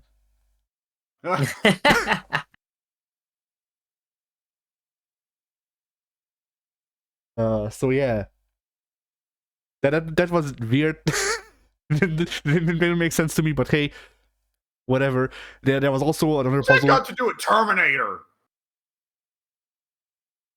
I don't know. What the fuck? No, like most of the puzzles were not at all related to Terminator. There was another one in this was a 3-room thing. The escape room was actually 3 rooms. But yeah, in the second room, you had to decipher a message that was relayed in hieroglyphics. So These are ancient Egyptian killer robots. you're just describing those guys from Warhammer 40k. Yeah, I kind of am. Is it the Necrons? I forget. Necrons, yes. Yeah. Then for the next puzzle, you must shoot. I shit you not. Like they gave me a nerve gun, and I had to shoot down these fucking whatchamacallit, these bottles, or they were cans, I think, whatever. But yeah, you had to do the classic carnival attraction. Only these weren't rigged, and like I expected them to be rigged. So I just accidentally proved to myself that I have pretty good accuracy as I shot into the same space 3 times. And the first one busted a lot of them, but the second and third one missed because they were lower.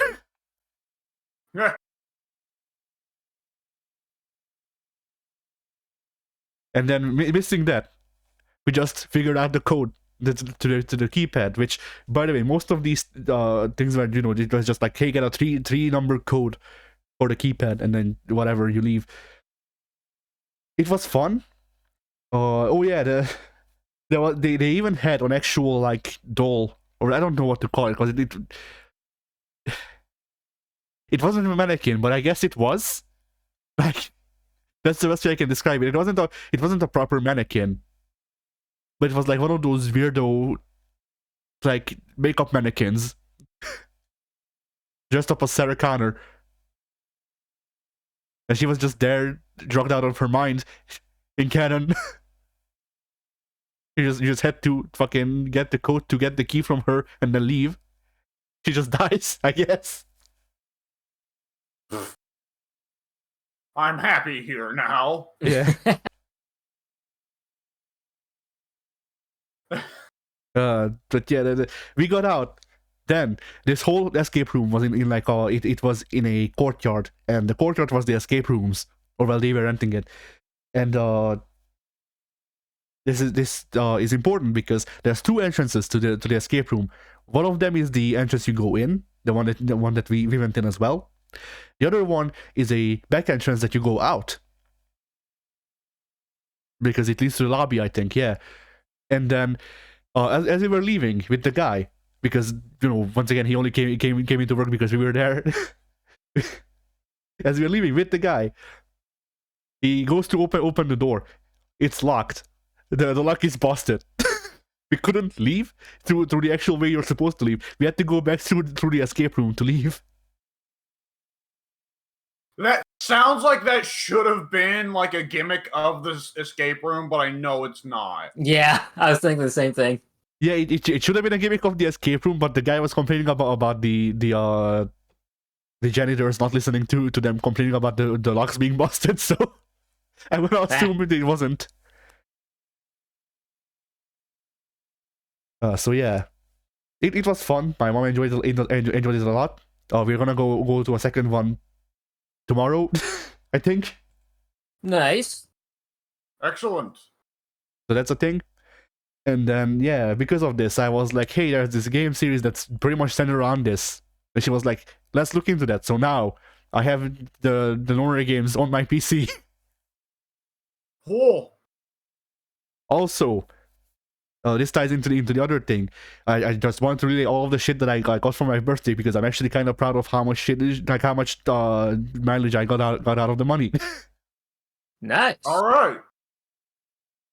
So for PlayStation, I got Danganronpa, which is 2 games because it's the first 2, and then also Mr. Jiller and Dragon's Dogma. Danganronpa and Dragon's Dogma. Hey, that rhymes, I guess. Does it though? No, it's not a true rhyme. It's not a true rhyme, but it's a rhyme like Orange and Door Hinge.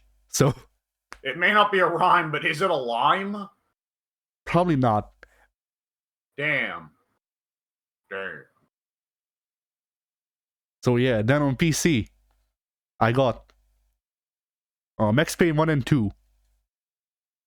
Ooh.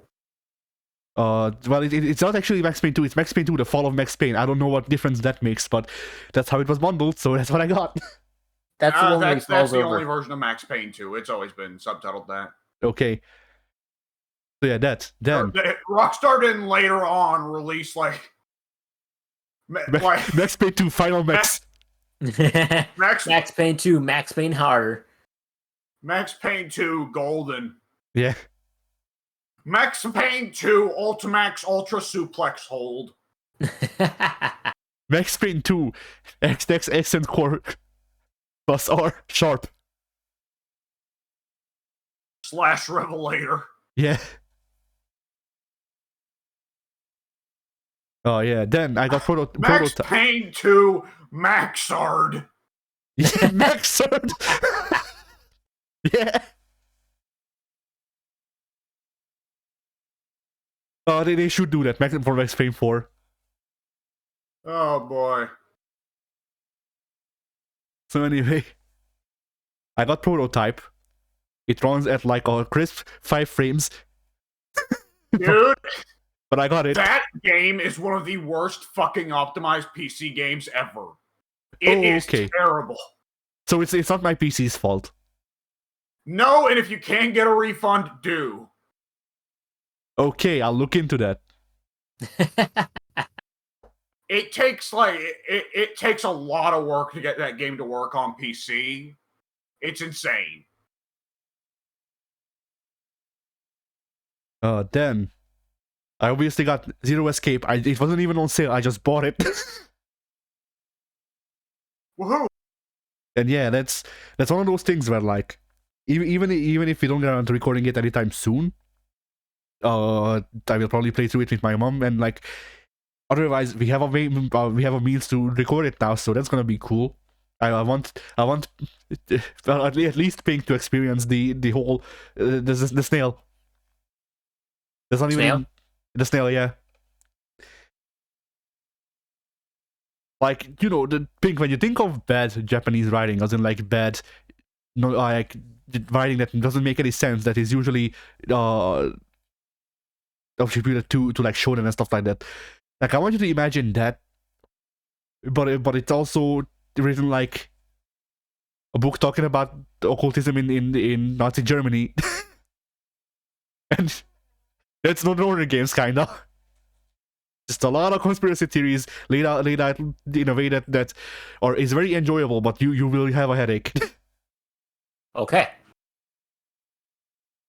And then I got an entire series of games. For you see, I saw one of these games, and it had an art style that looked kind of like whatchamacallit, a Newgrounds Flash game. I saw this game and it was very, very cheap. Then I looked at the series and it was $2. The entire series was $2. That's a bargain right there. Yeah, so I bought a series called Perfect Apocalypse. I have no clue what to expect. I don't actually. Like, I just don't expect.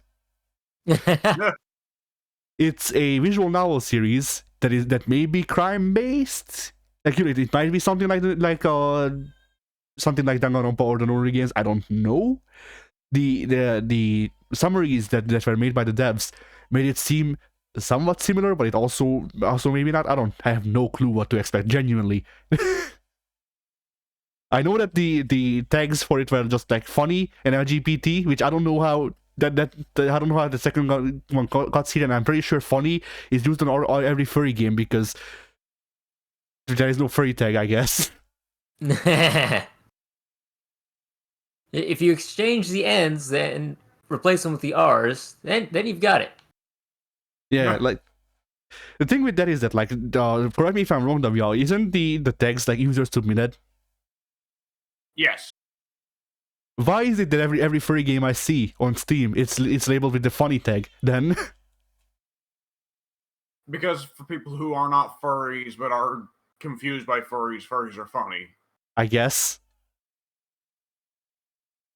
It's also really, really funny to see to just see like here's a random furry game, and it's just the first two tags in the game funny LGBT plus. Like, I get it, but also it's I don't think that literally every furry game is also talking about gay people. Just most of them. Yeah. But yeah. I think that's it. Yeah, I believe so. So W. So, all right. Let's see. Put more time into Fight Cade. Nothing in particular to really say about that other than it is cool. I will talk about it more on the Monday for the Fight Games Hour, which will go up on Tuesday. But we will be talking about it on Monday, but it gets uploaded on Tuesday. Just to be clear, I'll say it again. We recorded on Monday, but it gets uploaded on Tuesday. Blech. Are you sure about that? No. Fair enough. I am a deeply confused human being. Help. No. Damn.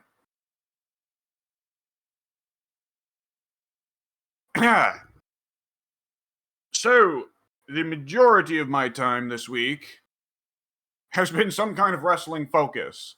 I'll hit this real quick. So, my copy of Fire Pro it wasn't really too unstable before I switched from the previous PC, which is on Windows 10, to the new PC, which is on Windows 11. And it seemed to get much more unstable on the new PC. I don't know why transferring files would do that. Maybe transferring files didn't do that. Because where I was reading was also indicating that having over 7,000 downloaded mods, downloaded items from the workshop, will also introduce instability. Because everybody will always tell you, hey, the great thing about Fire Pro is you can have as much as you want. Technology still has limits. Yeah. That do be a fact, yo.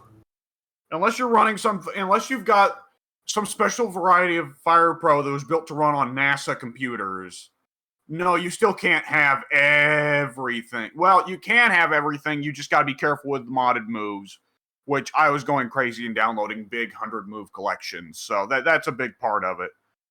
So, I had to burn everything. And sadly, I was not even able to retain our CAWs because they were heavily dependent on a lot of modded moves that I had lost track of. So, in Fire Pro, what you would expect is, okay, this character features a move that is currently not installed, so we'll just replace it with the default. That would be nice, right? Right. No. The character is blacked out and cannot be used, and when you click on them, it says, this character is missing move 300103998 And so, for all of our characters, we're using moves that I had uninstalled at some point, and thus I would try to click on them, after the transfer, and it would tell me, can't use this character, move 300019282. And I have no fucking clue what move that is. Right. And it was especially, let me tell you, Soon's character I knew was going to be lost in the transfer because Soon had went out of his way to use the jankiest, worst animated moves in the moveset that I could have told you I was deliberately getting rid of. But either which way, that does unfortunately mean we're going to have to make the CAWs again. If you guys are cool with that. If you don't want to, then I also get that. That's fine with me.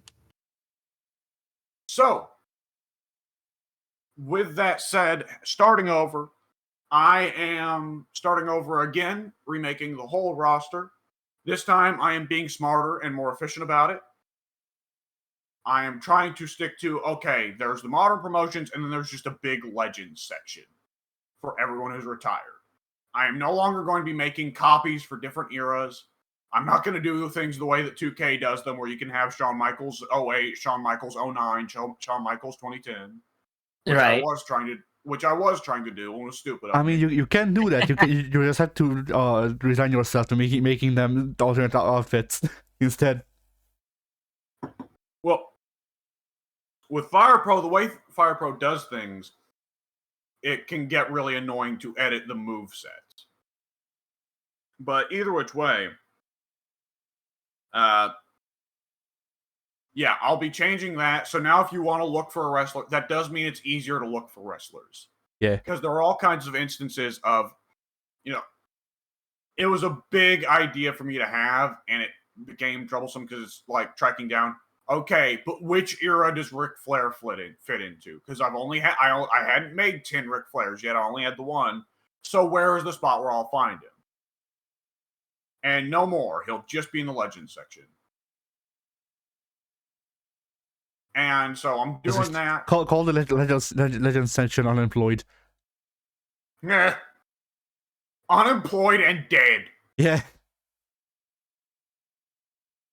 I'm also holding off on downloading any moves until I complete the roster. Yeah. Because I want to be, and I'm going to be a lot more careful, and I won't just download big collections of moves anymore like a crazy person. So, all in all, either which way, whenever you guys come, whenever we next play Fire Pro, that will be the thing I'll just go ahead and say it'll now be easier to find wrestlers. I'm also going to the trouble of making sure that all the wrestlers are organized in alphabetical order. And that's not difficult, but boy, is it time-consuming. But that should also be convenient, because I can see there were some times where you guys forgot the whole press X to order the characters in alphabetical order. Right. I can't blame you, because it was kind of silly that it wasn't that way by default. How does it sort by default? Just in order of which characters were made first. Ah. Yeah. It's really silly in the Fire Pro Returns on PS2 because they just order in what terms of what wrestlers they thought were relevant. And that was a game I just popped in for a laugh earlier this week, just in passing. And I'll go ahead and mention it just because it's a funny game to play for historicity's sake. Mm-hmm. Fire Pro Wrestling Returns on PS2 came out in 2007. And it is a strange time capsule to open just because you can go to the New Japan section, for instance. And at the top, it's like, okay, we got Antonio Inoki. We got Masahiro Chono. And here at the bottom, let's just put all the jabronis that nobody cares about. Like, who's this Tanahashi guy? I don't know. Shinsuke Nakamura? I don't know. Who's this fucking goon? Daniel Bryan? What? Who cares? And by the way, because it's Japan, Daniel Bryan isn't called Daniel Bryan. He's called American Dragon. Yeah.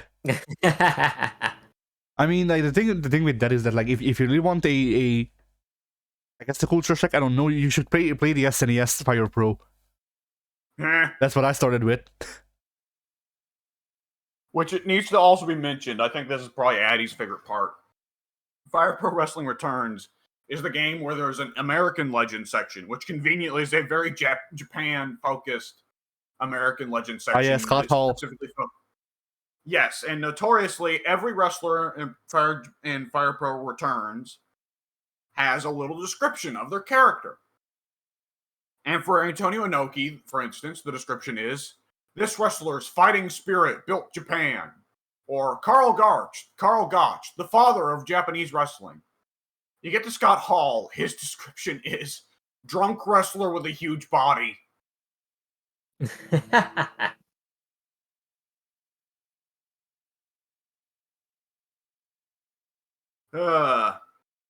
Kevin Nash is another one that people slip over. Kevin Nash is labeled, this wrestler is a backstage boss in America. Oh, really?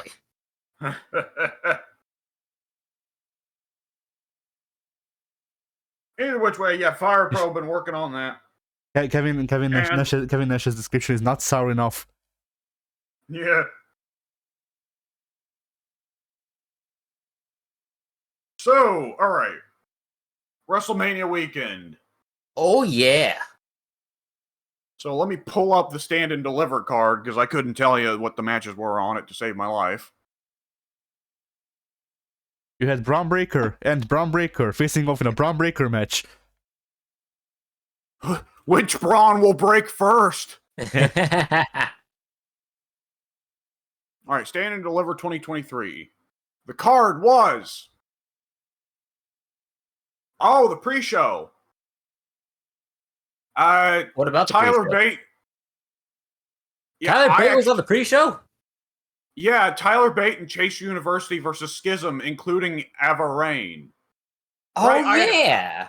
I had heard that Ava had her first match, and I didn't see it, so I was confused. Yeah, that one threw me off as well. I forgot about that.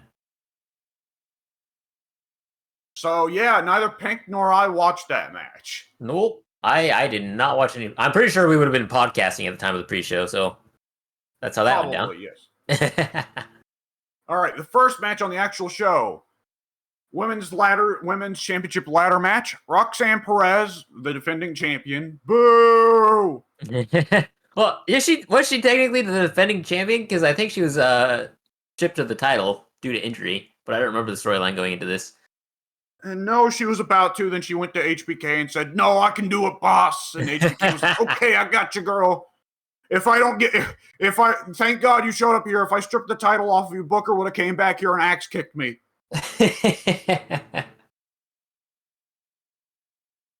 All right, Roxanne Perez, Zoe Stark, Indy Hartwell, Gigi Dolin, Lyra Valkyria, and Tiffany Stratton.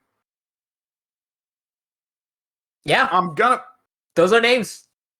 I'm gonna be honest, I couldn't tell you shit about what happened in this match other than the usual thing of, hey, Indy Hartwell, Zoe Stark, and Gigi Dolin all seem really cool. The other three girls were also there. Yeah. The Valkyria or whoever it was, I have not seen a single match she's been in, and she's been around since apparently December, and I've still yet to see a match from her.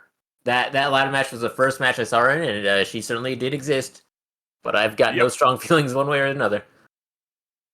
She in particular seemed like she was in the spot of, you take other people's spots, asshole. Yeah. She seemed like one of those types who was hoping to impress management by bumping a lot. Right. Indy, that was a cool. I liked the finish. The only thing I could think of that was remarkable really was I liked the finish. That was a fun spot. You don't often you get women interfering in men's matches. You don't often get men interfering in women's matches. Yeah.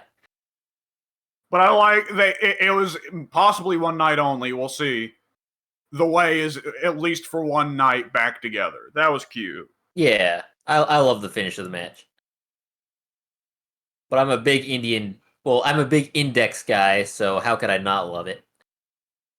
Loved everything I've seen out of Dexter, and Indy seems dopely lovable. Yeah. And she's got a 6 spine buster, and there was a 6 spine buster to the ladder, and that made me uncomfortable. God, right? Yeah, that spot.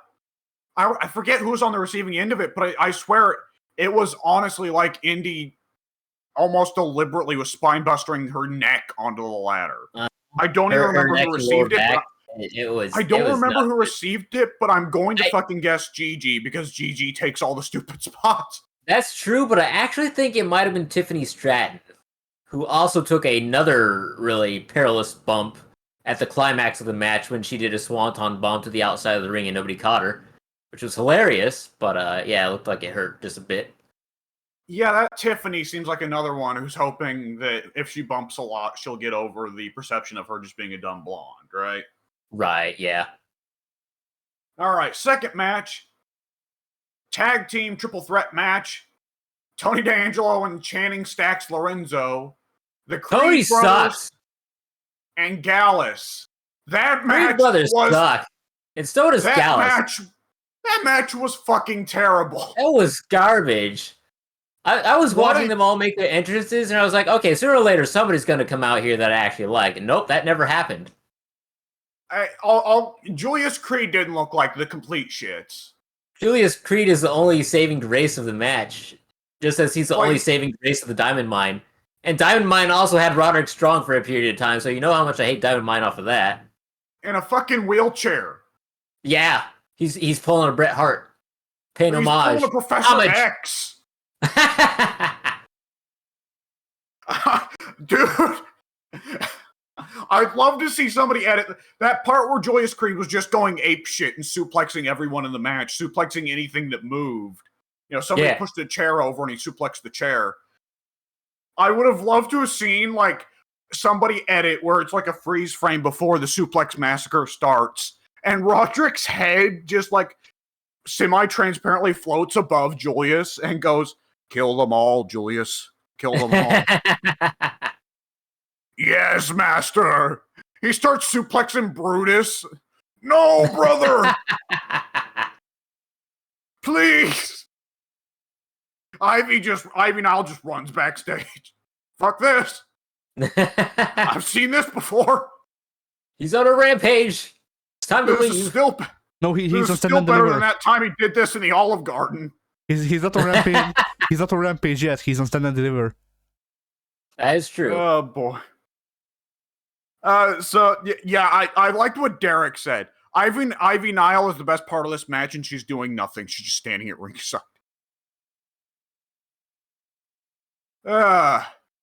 Okay, but the spot that everybody has to talk about out of that match, because how could you not, is the attempt at a triple-decker fucking doomsday device. To the fly! So, Addy. I saw. What happened? Okay, you saw the GIF. Okay. Which, I was from the beginning, what the fuck? If this spot had worked, what was the plan for the guy on top of the triple decker? Electric chair. Like, we gotta keep in mind, sometimes there's a safe way to do the doomsday device, and there's a dangerous way to do the doomsday device, right? Does Animal go down with the person, or does he just stay standing up, right? Right. There is no safe way to do the triple-decker doomsday device. Because the person on bottom, let's say, does go down. The guy that's on top is still like 10 feet up in the air. Mm-hmm. Just don't die, forehead. It's fine. And Brutus, thank God Brutus has the sheer flabby ass compared to his brother. Hopefully he bounced a little bit when he hit the ground, because my God, that was just a 12 feet in the air bump from the top of the turnbuckle to the ground for no reason. Mm-hmm. Like that. See, Kevin Dunn likes to use the sudden jump cuts to try and cover shit like that. Kevin Dunn was doing Brutus no favors tonight. Absolutely not. Kevin Dunn was like, I'm sick of this Brutus motherfucker. I want him to get sacked. Brutus owes him money. Yeah, Kevin Dunn tells Brutus afterwards, every night you don't pay up, I make you look bad on TV. And Gallus won by the appearance of there being a third Gallus. I don't know who these Gallus guys are, and I don't Neither give do a I. shit. And I watched several episodes of NXT UK, at least 3. There were only 3 things I liked about NXT UK. Rhea Ripley, Tyler Bate, and, well, there must be a third one, but I can't remember it now. Ilya Dragunov or Walter? I actually do. At first, I didn't like Walter because I thought he was flabby and offered nothing. But he did have a great match with Pete Dunne at one of the takeovers, and that won me over on him. Yeah. Was it a takeover ook?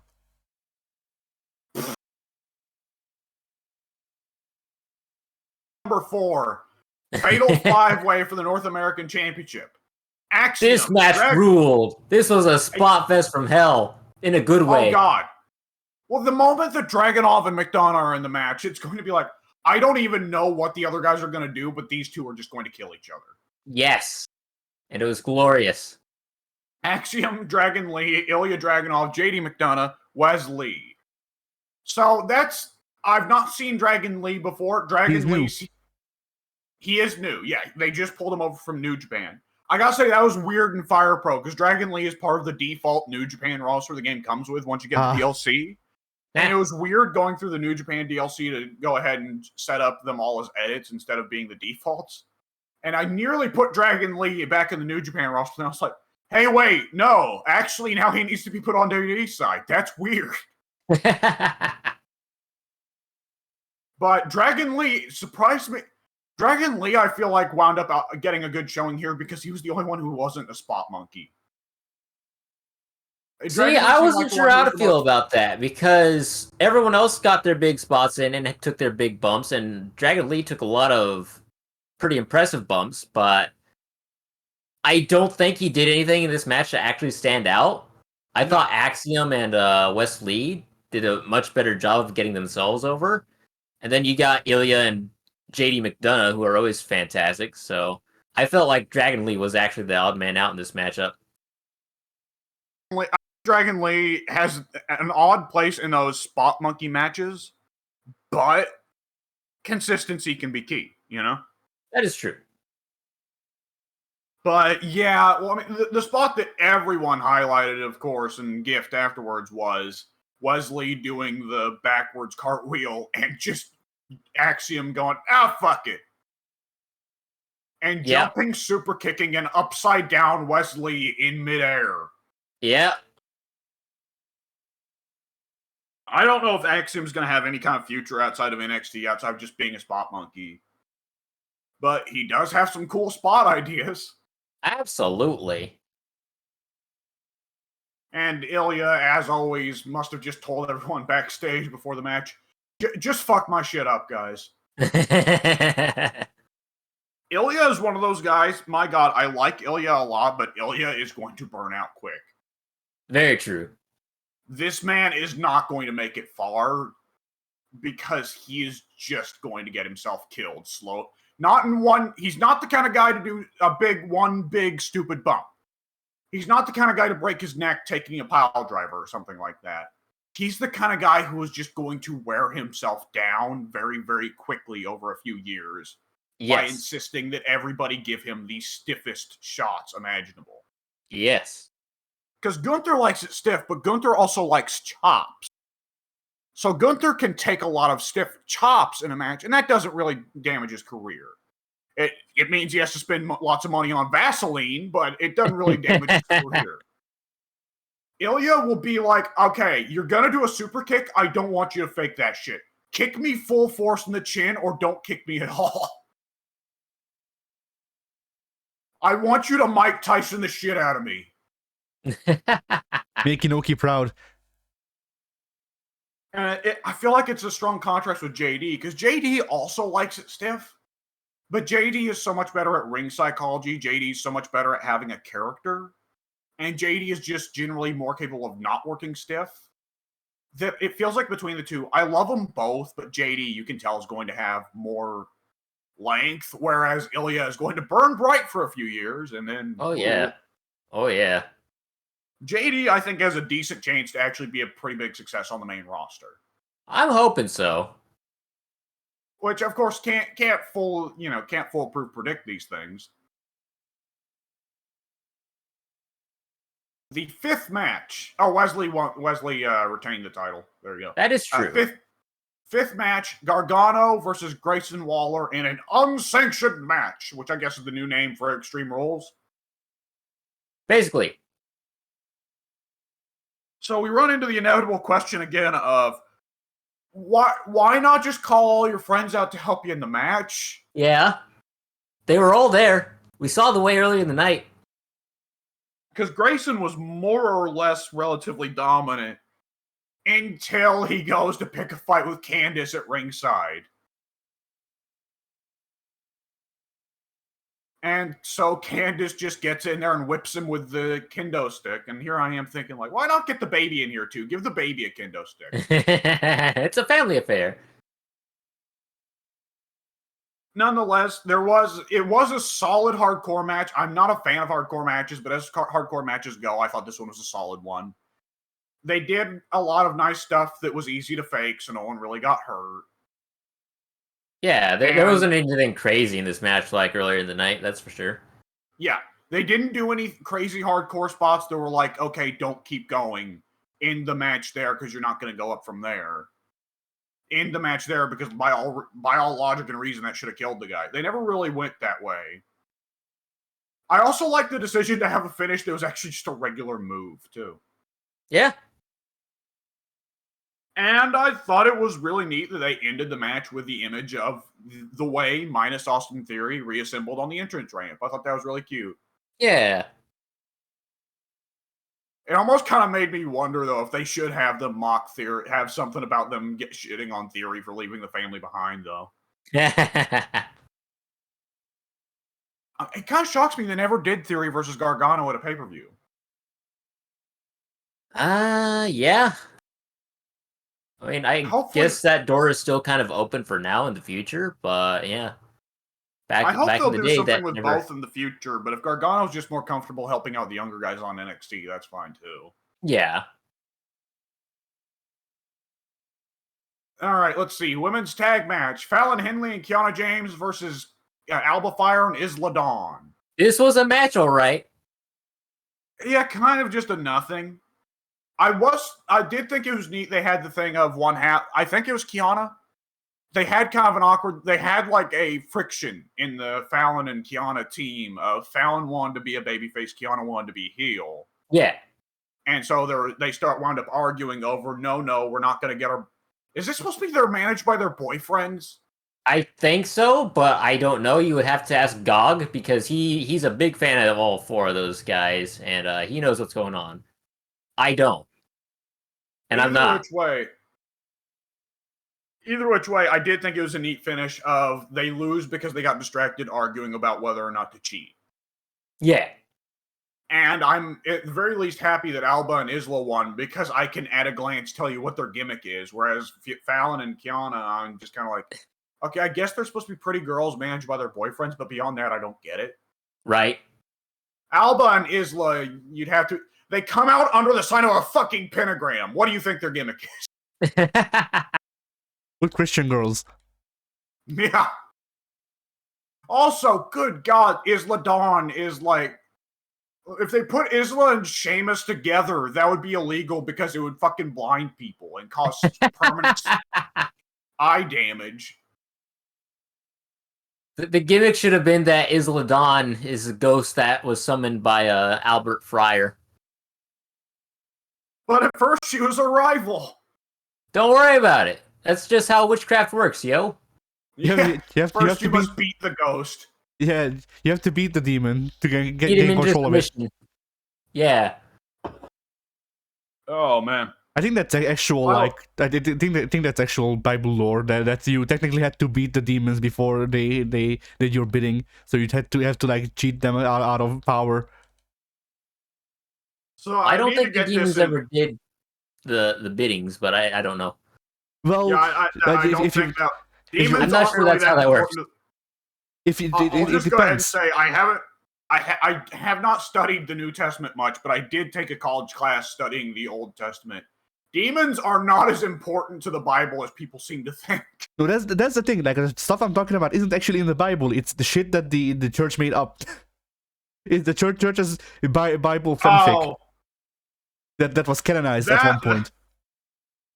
Right, and that gets to be a whole thing, because how much of demon lore that the Catholics fuck with are actually just like local Celtic or Germanic or Iberian, right, pagan religions that they've just turned into demons. because like Right. the demons in the Bible were completely differently than how the church portrayed it at one point. But at one point, the church's stance on demons was, if you want to summon a demon, because at one point it wasn't somehow it wasn't heretical to summon demons to do your bidding, I guess. But What? yeah, but the church's stance on demons was, if you want to summon a demon, you need to summon it and bind it into like a ring or whatever to make it so it can't outplay you. And if you summon it, or if you bind it to a ring, then you will outplay it, and it will be respectful because it respects being outplayed. and and Pope Francis cast the ring into the fire. and then after that. And then after that, the church went, wait, no, actually, this is heresy. Anyone who does this is a witch. And then the witch trials began.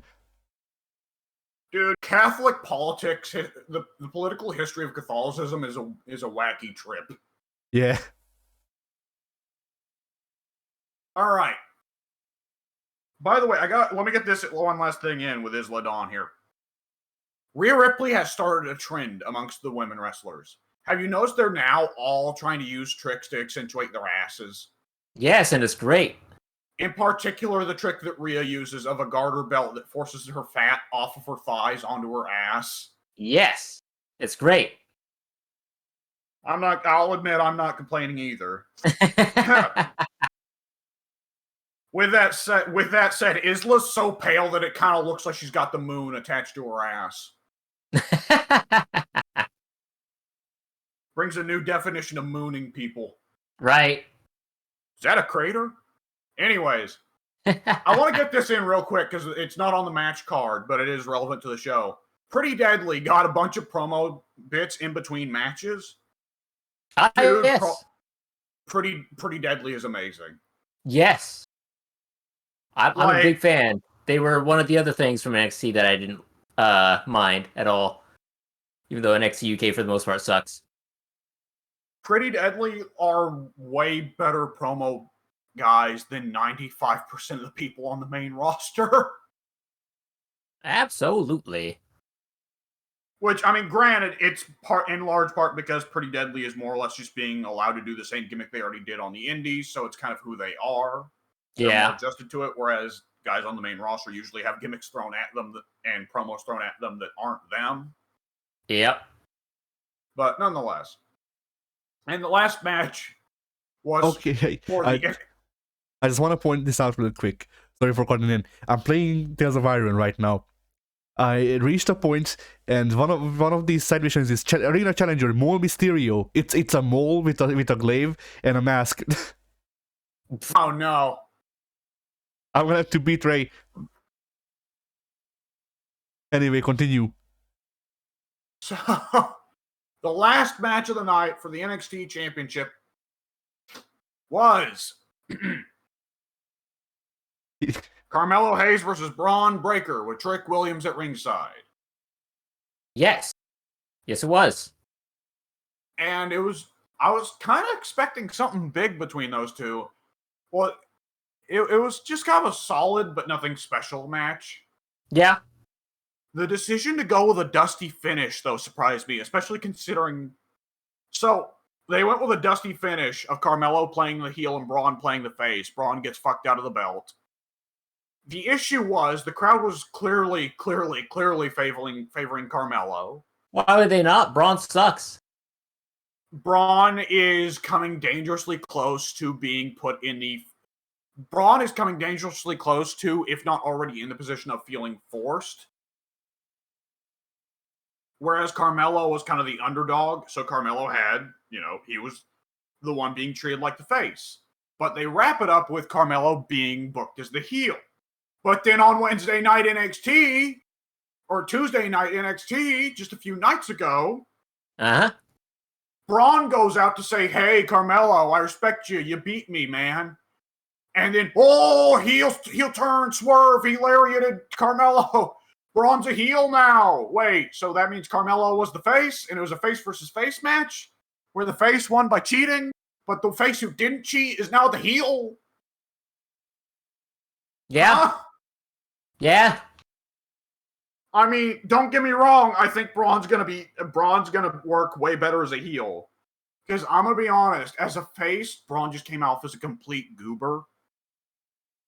And we saw 5 years straight of Roman Reigns as a face being a goober, and boy, was it a waste of everyone's time. So let's see what Braun can do as a heel. Because there's still a lot of time before they're going to need to put Braun on the main roster. There's still a lot of main roster dudes who are floating around who ain't going anywhere, you know? Yep. So we've got time to still experiment. We've still got lab time with Braun here before we put him on the main roster. Let's see what he can do as a heel. Is it better than his face stuff? Because let's hope so. Yeah. As NXT, as modern as NXT 2.0 goes, and yes, I know they've moved back to the black and gold aesthetic, but it's still the NXT 2.0 roster. As NXT 2.0 goes, it seemed like a solid card. Solid show, you know? Yeah. I think the mid card is still right now, for me, the thing I find the most entertaining. And that's kind of how it's been for the several NXT pay-per-views I've seen. Braun does his thing, and they can put Braun against other guys who are large or other guys that people find remarkable. But usually the match that is always the one I enjoy most on the NXT cards has been Wesley and some other guys do crazy spots. Mm-hmm.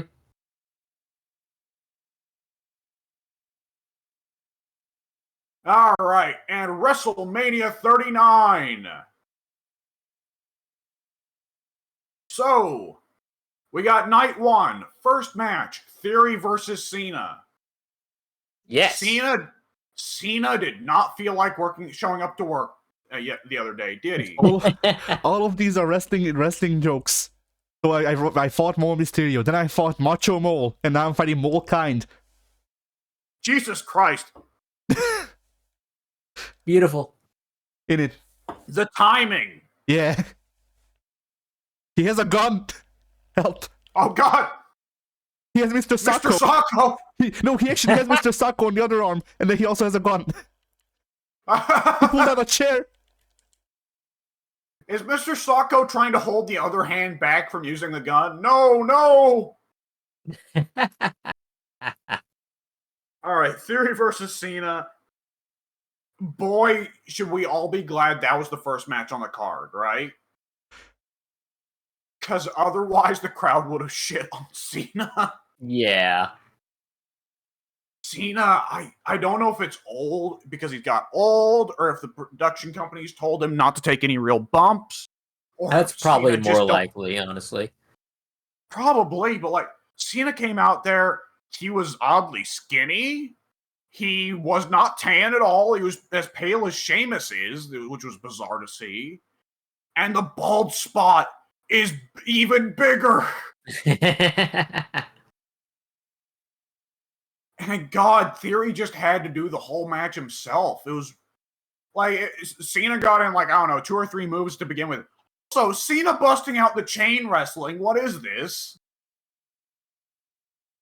Cena got in his chain wrestling bits at the start of the match, then decided, all right, Theory, it's on you, bro. I'm just going to lay down for the rest of the match. Mm-hmm. And Theory, you know, I guess he recognized, okay, Cena can't really take bumps. So Theory spent most of the match just pacing the edge of the ring and healing it up. Like, haha, I am the best, better than Cena. So it ultimately wound up being kind of a nothing match, though Theory still won, which is, of course, the end of the match that should have happened.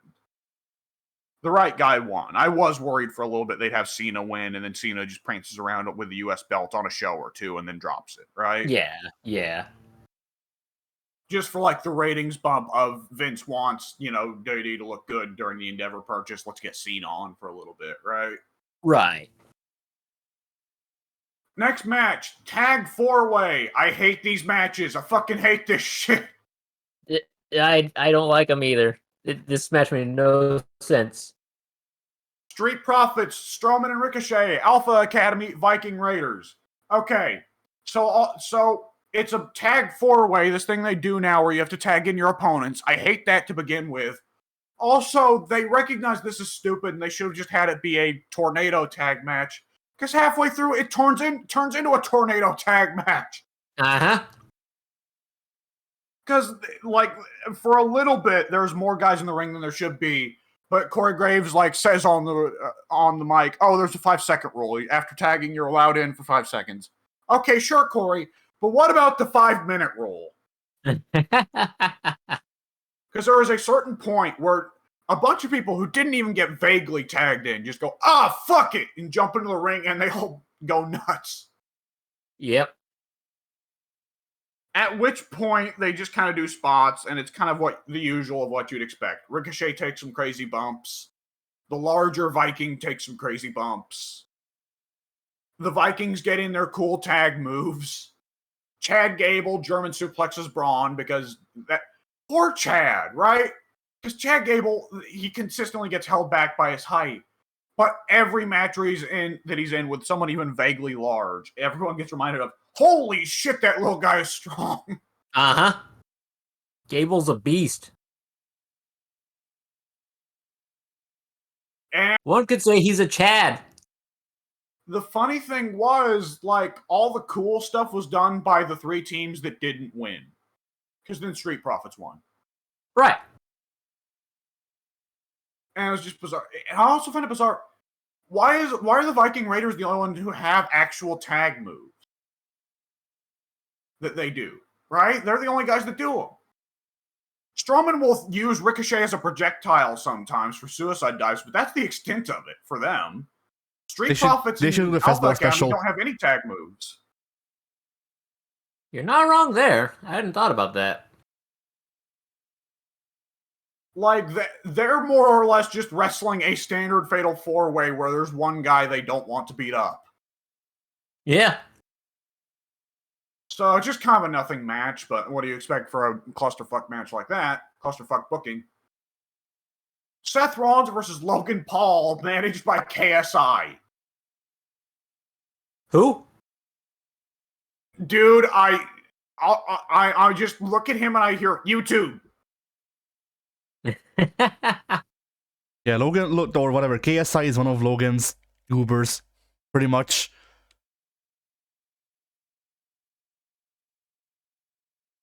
So, on one hand, there weren't any, like, the only crazy spot in the match, I was kind of expecting it to be a little bit of a spot fest with these two. The only crazy spot in the match was, of course, the one which I thought was great, they lined up, Logan Paul was going to, Addy, I don't know if you saw this spot, Logan Paul was going to do the elbow drop from the turnbuckle to the Spanish announcer's table, which Rollins was on. KSI comes over with a phone to film it from down below, taking, the elbow drop on his phone. And right before Logan jumps, Rollins pulls KSI onto the Spanish announcer's table instead. And I thought, okay, that's actually funny. Okay, we've got this KSI guy who clearly is not trained for wrestling, but we want him to take a bump, so let's put him in an outfit that clearly has a bunch of padding in it.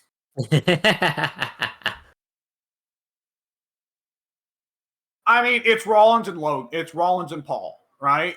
It's 2 athletic beasts, one of whom has a good sense of psychology, and one of whom has a pretty great sense of psychology, and the other one, at the very least, can do cool spots. Yep. It was a solid match, but there were so many other great matches on WrestleMania 39 that just kind of drowned it out, I don't know that I completely agree with that statement, but I understand your point of view for sure. Yeah. It was just kind of a solid, consistent match, which was surprising because I usually expect more crazy spots out of Logan Paul at the very least, Yeah, and Rollins too as well. He's well noted in the past as being kind of at the forefront of crazy spots, but this was actually fairly tame for what I was expecting. I was expecting like a bit more craziness, but the table spot is as crazy as it got, which I'm fine with, honestly. Yeah, I was capable of doing more psychological, slow-paced stuff. Logan Paul, not so much. Yeah, that's true. Okay, match number 4. Trish Stratus, Lita, and Becky Lynch versus Damage Control. Yo, this is match of the night. Okay, I don't know why. I'm confused by this bit, I must admit. I don't get it either. Don't worry, let's ignore it. Okay, I was about to say, It's not even the worst match of WrestleMania 39. So if you're going to go down that avenue of like that, It might have been the worst match of night one, but I don't know. I don't remember what all was on what night. We'll figure that out when we get there. It depends on whether or not you count McAfee versus Miz as a real match. Oh, that match was great though. So I don't know. That's still some pretty stiff competition. Yeah. So I think we all knew it going in. Okay, Becky's going to have to do all the work for her team. Right. And yeah, it was that. Lita tried to do her old moonsault and strip spot, but she wound up doing it in reverse. Because the trick always was, Lita goes up, rips off her top, and then does the moonsault. But this time she got it mixed up. I guess it's been too long. She moonsaults, then afterwards, as celebrating the moonsault completion, rips off her top. But she has another top underneath, because obviously we're PG now. She can't just do a moonsault in the bra anymore. Right. What a shame. Trish and Lita just kind of were there. Yeah. And Lita looked weird because it looked like she timed her plastic surgery incorrectly. So there's something going on with her fucking eyes. I didn't notice anything about the eyes. Damage Control kind of in a similar position of like, okay, we want Yo to do a cool moonsault spot at one point. Bailey is supposed to be the heavy hitter out of this team. Okay, Dakota, it's on you to work tonight. Yeah, this just kind of wound up being a nothing match, but we were all expecting it to be a big nothing. Yeah, for me, it exceeded my expectations, but my expectations were remarkably low. So that's not saying anything, really. The gimmick of the match was this is a last-ditch attempt at getting people to react to Damage Control, which they didn't. And also the gimmick of the match was we can get 2 out of the 4 horsewomen in the same ring as Trish Stratus and Lita. And Dakota and Yo are also there. And Meltzer's shouting from the stands, Yo Shirai was an all-star in Japan. And everybody shouts back, nobody cares, Dave.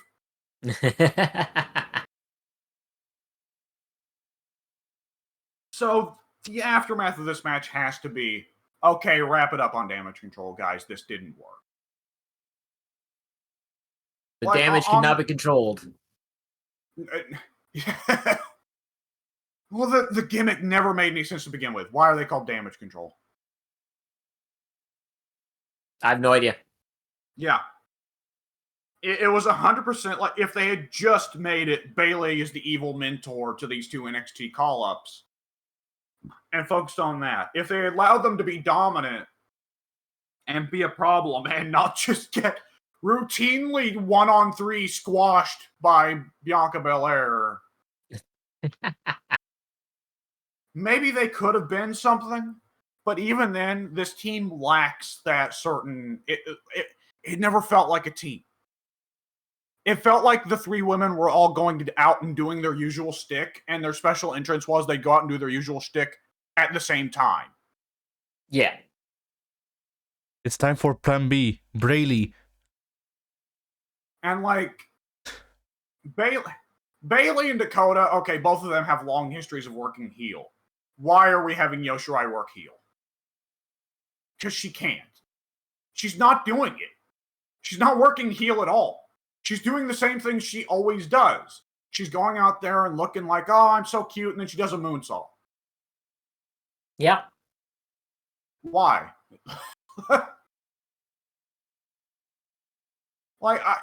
What I've seen, I like all 3 girls, but Bailey needs a massive change up because the Karen gimmick isn't working. And Chelsea Green is on the same roster and working the Karen Chelsea Green just made her debut and she works that to a T. Perfectly. And Bailey doesn't. Yeah. Bailey just kind of says fake shit. Like, Bailey in the ring is one of the most consistently high-quality wrestlers on the women's side of the roster, if not the whole roster. Everybody knows Bailey has Bailey is a worker. Bailey gives a shit. Bailey loves what she does. But every time she goes out there and says something like, ding dong, idiots, I cringe. Because it's like, that is just the most fake, phony bullshit. Like, can you not think up a better heel thing to do that I can take seriously? It isn't cartoon, haha, I am trying to be annoying. I mean, Dakota Kai, she's never going to go above even the mid card as women go. Well, everybody knows that. But at the very least, she can work a vicious heel gimmick. That was like the only thing people gave a shit about that she did on NXT. The only thing that stuck with people was her beating the fuck out of Tegan, right? Mm-hmm. Mm-hmm. Yo Shirai, I don't know. I guess she can do high spots. I haven't really seen much else from her other than her doing moonsaults or stuffing herself in a trash can and jumping off a cage. Yeah, that was awesome. That was one of my favorite wrestling pictures. Like, there's a lot of iconic pictures of wrestling moments caught, just in a freeze frame. And one of my all-time favorites is all those women sticking their hands up like, oh, shit! And there's just a flying trash can with Yo's legs poking out.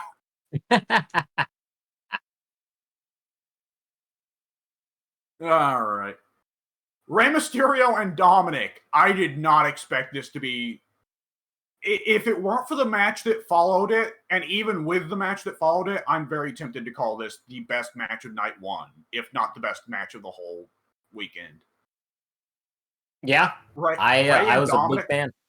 Look, Ray couldn't wait to beat his children. Yeah, can't wait to get home, play WWE 13, and beat his kids. But you have to try to pronounce the E. In wait. What if like during after the Theory versus Cena match, they cut to backstage and Ray is preparing himself. He's got an Xbox 360. He's playing WWE 13. That would have been great. He's playing with Snoop. To explain why Snoop is driving him out.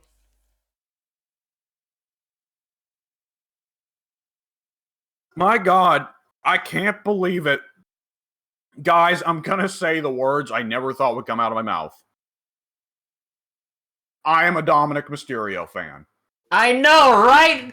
This is terrible. He's actually doing good now. Like that, I can't... It's like all this time that they've had him just be the run-in guy for Judgment Day and cutting these promos. He's actually been training? And his moves actually look good? What happened? It's despicable. I hate it. I never wanted to be a Dominic Mysterio fan. I despised him. I despised him for so long. I refused to support him for so long. And now, he had a good match. He's got a good character. I hate this. He's one of the best promo guys in the company. It's crazy. The best part is, remember how last week I was like, hey, they could work this into a thing of him being the next Mysterio because he's destined to be the next Mysterio. And then that was the promo he cut, that he's gonna become Rey Mysterio. God. That is the story they're doing. Rey is trying to prevent Dominic from sullying the Rey Mysterio name.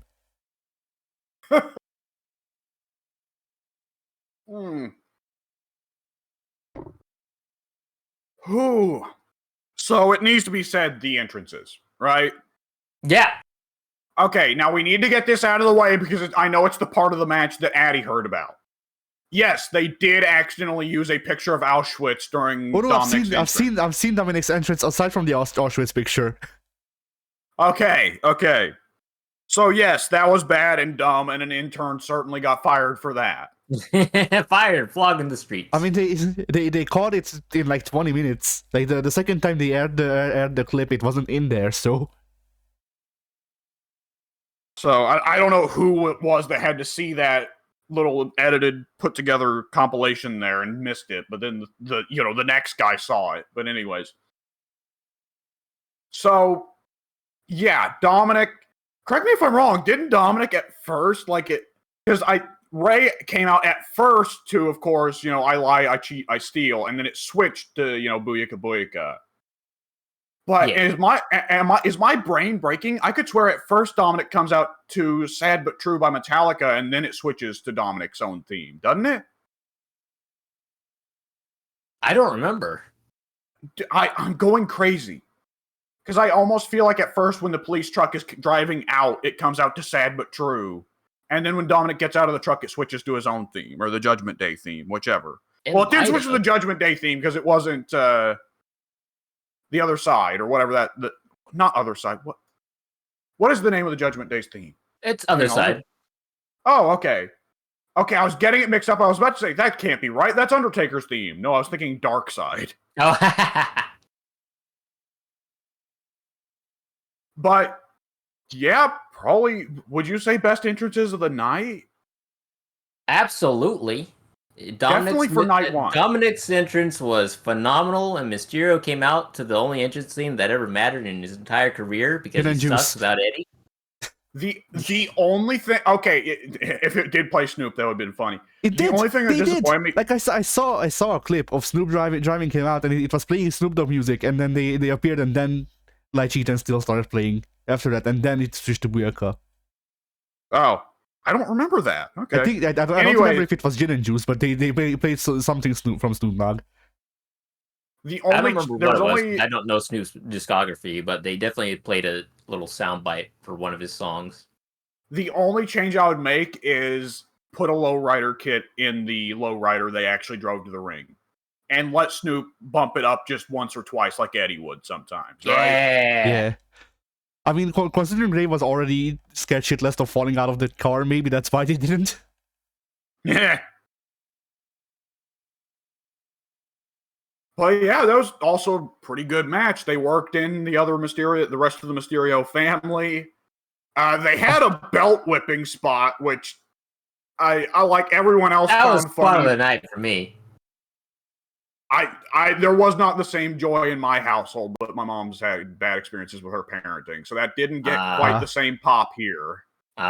Little bit too real for this household. Should have sent in Ray's wife with the chakla. that would have been great. She just flings it from ringside. I don't even think Angie's Latino or Latina, is she? I'm not sure. I think she is. She looks it. Oh, okay. But yeah, like I liked how some people headcanon this feud to be just Ray's trying to protect his son. If his mom tried to have a match with him, he would die. Like after that one promo he cut. Oh boy.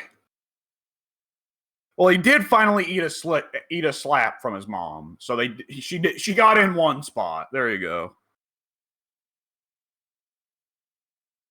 She limited her power, but by not taking off the slipper.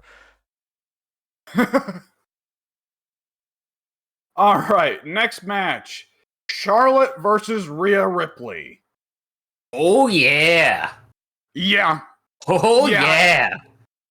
As just like purely a match in isolation goes, minus storyline, because the storyline going into this match sucked. As just purely a match, this was probably the best match of the weekend. Absolutely. Like Ray and Dominic, I think, is enhanced by the storyline. Paul Rollins match were my two favorites of the night, and Rhea Ripley and Charlotte Flair clearly get the upper hand there, but still, this match, oh boy. Yeah, just a really solid. It felt like kind of just a workhorse fucking match. Yeah. And what did it seem like those two were stiff on each other that night? Yeah. Yeah. I mean, obviously, Rhea did one of the stiffest goddamn German suplexes I've seen in my life. Oh, yeah. I forgot about that spot up until this moment. Yeah, that was brutal.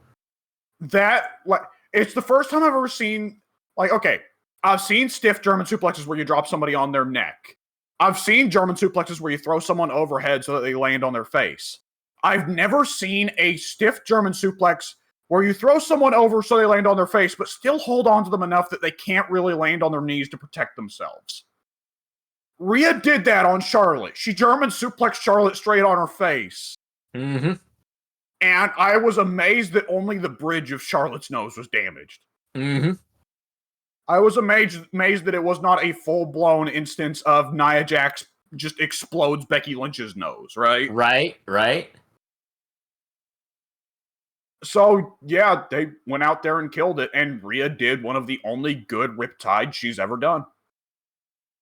And Rhea busted out the prism trap, and it's so much rarer for her to bust out the prism trap, and I so much prefer that as a finish to the Riptide. Yeah.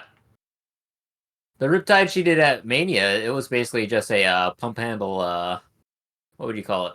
Not a power slam, because that would mean that she throws her up on the shoulder and slams him down to the mat that way, but well, most of the time she it was just like does a pump the lazy handle road. drop, less of a power bomb. Yeah, it's supposed to be a pump handle powerbomb, but she only ever does it as a pump handle powerbomb on tiny girls like Zelina Vega. Right. If it's a woman of any size, it's a road dog. Pump handle, lift them up, then just fall over. Yeah. You should start Still doing the S hump. I will keep saying this You've until made she that does. joke every time! Every fucking time! I will keep saying this until she does. Look, I want it as much as you do, but I think I want it for different reasons. Anyway. Pat McAfee versus The Miz. This match made it to where The Miz is the only host in the history of WrestleMania to also have a match. Beating out both The Rock and The New Day. As well as any other guest celebrity. That's because they're both The Rock and The New Day suck. But it wasn't this match that gave Miz the crazy record, it was the next night's match. we'll get there. I've still got that in the bank. We'll get there. Oh, good God. That one is going to be some fun to get to, yeah. So, just kind of like a good old showboaty, haha, let's bring out Pat McAfee for a quick pop, right?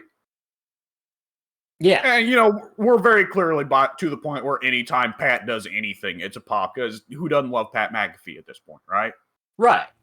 Like, Pat, the way I am with Dominic, I was for Pat at first. At first, I was like, oh my God, who is this goober? God damn it, why is it that if you work for NFL in any capacity, that guarantees you a job with WWE? I hate this shit. Oh no, I love it. Yeah, I was in the same boat. But you could tell they tried to do the jumped straight to the top rope superplex spot that Pat did with Austin Theory last year, and it didn't quite work out as well this time. Yeah. Like, it's a very cool spot, but I don't think Pat should be doing it every time he has a match. Because that time he did it to Austin Theory was the time where it's like, holy shit, the power of these quads. Right. And, every time after that just ain't going to have the same magic. Yep. I'm just going to take a picture of my screen and send it to you, so I'm not cutting in too much. Okay. I found things. And the last match of night one, KO and Sammy versus the Usos. So, it needs to be mentioned that Meltzer gave this one 5 stars because he's a crazy person. So, it was just kind of the usual Usos match, but with a bunch of near falls. Yep. I mean, this match had more near falls than Jesus.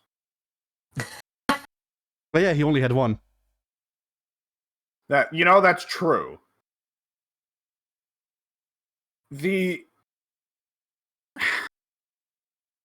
Okay. I know it's supposed to be like the extraordinary thing of, oh my God, Sammy will never give up. Okay, but Sammy's been dead for half the match. At a certain point, it beggars disbelief that one of the Usos didn't just kill Sammy and pin him off of a random super kick. Right. And of course, it's the Usos, so there's super kicks every other move. Yeah. We're not busting out the spicy stuff tonight, boys. And they still kind of tried to build the match around, oh, Sammy is riding Kevin's coattails. And it's like, God fucking damn it. Sammy finally getting the pops and the popularity after the Bloodline storyline. You think they'd finally stop building Sammy as the guy who rides Kevin Steen's coattails since the fucking Indies? But no, they still build the matches and promos around like Sammy needs Kevin's approval. Sammy needs to be protected by Kevin. The only spot of the match I really liked was the spot that actually ended the match. Of the triple haluvas to Jay and Sammy kind of doing it morosely and picking him up afterwards like, dude, it didn't have to be this way. I did like that. Yeah. Like it did come off very genuinely as like this went so wrong. It came off as good, like tragic. Yeah. And that's rare in wrestling when you can get a spot in a match that feels tragic. The hero that could have been but wasn't. But yeah, really overrated match of just a bunch of near falls. There you go. Yeah. I was surprised to learn this match got 5 stars because I was feeling pretty mellow about it, honestly. Yeah. You gave it 5 stars. Minus 5 stars. I shift blood watching this match.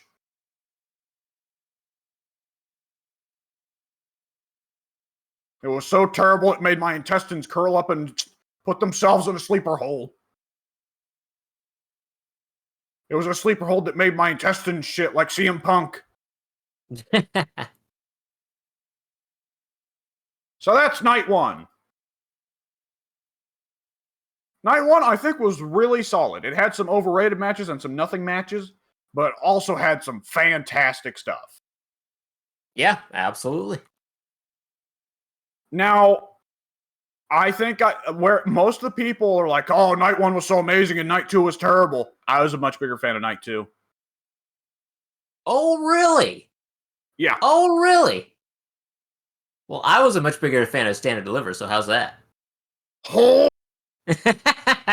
I was a much bigger fan of Extreme Rules 2014, I think. Is that the one where Christian died to Orton? Christian and Orton had their feud like 3 years before that. Yeah, 2011 or 2012-ish. Then it was probably Extreme Rules 2011. Extreme Rules 2011 is where Christian won the title. It would have been the SmackDown where he lost to Orton after. Well, they had a match where Orton just fucking like it seemed like spine bustered him on 2 stairs. Oh, that would have been SummerSlam that year. Then yeah, SummerSlam. That was the last match. Yep. Okay, night 2 starts with Lesnar versus Omos. This was a match of the night right here, boys. It's like after this match, I don't know why we even bothered continuing. I unironically loved this match. Oh yeah. That I was worried, oh boy, are they just gonna fart this one out? Is Lesnar just gonna hit a F5 and okay, there you go? Mm-hmm. No, but they kept Omos strong. No, Omos looked. This match. I know they're going to just make Omos disappear for another 6 months, Saudi Arabia's in a month, so they'll make Omos disappear for a month until he needs to fight somebody in Arabia. Then he'll disappear until Survivor Series or something. Right. But this match made Omos look really fucking strong. Yeah. It was 4 minutes of Omos throwing Brock Lesnar around like a rag doll. Like Brock Lesnar was a man half Lesnar's size. And Lesnar had to get a sneaky F5, quick pin, peel out. Oh, shit. Uh-huh. And Omos gets right back up at the end. He pulled a Hogan. It was good stuff, yo. Yeah, well, I mean, that was the right psychology to go with there. It shouldn't have been Lesnar beat Omos clean. It should have been clearly Lesnar was able to knock out Omos for just a little bit, get a quick pin and pull out. But if he hadn't taken advantage in that moment, he couldn't have beaten Omos. Because what was the narrative for the entire Lesnar versus Lashley feud? Lesnar can only beat Lashley in sneaky ways. Lesnar is getting old, and the other big guys are starting to outpace him. Which, of course, now Lesnar is being built towards Cody. And Lesnar, for the last 6 months, all of his feuds and matches have been built around, oh boy, Lesnar is losing his touch. Right? Right. So, what is Cody going to be doing? Probably beating Lesnar. All right. Yeah, that was a really fun match. Omos looked like a beast, and Lesnar sold sold amazingly. When Lesnar wants to put a guy over, he puts him over. And Lesnar had so many great spots in that match where he had a look on his face like, oh, shit. This guy, I have overestimated myself and underestimated this man. This 7 feet of man. I'm going to be honest. You know what match I want next out of Omos? And this is going to be a weird pick, but it makes sense for me because you guys know me. I want Omos versus Gunther. Oh, man. Now, I still want Gunther to win, but I want Gunther to have the same reaction to Omos that Lesnar does of, oh, shit. I want there to be a spot of Gunther full force chopping Omos, and then Omos just doesn't give a shit and clonks him. Yeah. I'm down for that. Or grabs him by the neck and throws him to the other side of the ring, right? Yeah. Someone that Gunther can't be the power guy against, Gunther has to try and go technical, you know? Gunther has to try high flying. Yeah. Hey, Gunther did do the Superfly Splash as the finish in several matches. That's one of Gunther's like 7 finishes he has is the Superfly. But that one doesn't count. It sucks. Well, I guess we shouldn't call it the Superfly Splash anymore. It's now. I refuse to call it the Uso Splash. It's the Tamina Splash. I was about to say it's the Tamina Splash. There we go. The Tamina Splash. All right, match number 2 of the night. It's the women's tag 4-way. This match was garbage. Yeah, this one was also pretty bad. 3 garbage tag team matches in a row, not consecutively, but nightly. They all sucked, and this was the worst. Ronda and Shayna, Liv and Raquel, Natty and Shotzi, Chelsea and Sonya. And it was a bit fucked from the beginning, because you know if Natty's on a team, it's losing. Oh, yeah. And it was 100%. Ronda can't work anymore. Every match she's done has been shit. Have Shayna do all the work, and then Ronda sneaks in for an armbar finish. Yeah. The finish was the only move Ronda did in the whole match. And ironically enough, this was probably the best match Ronda has had in her entire career. Well, if they keep Shayna doing all the hard work for her, she can keep pumping out good matches by just staying the fuck out. Don't even go in for the finish. I didn't say it was a good match. I said it was the best match of Ronda's career. This is still a negative 3-star garbage tier match. Just keep Ronda doing these matches, and they're just handicap matches for Shayna. No one really came out of this match looking too strong except Raquel and Chelsea. I thought both of them looked great. Which, I mean, Raquel always looks great.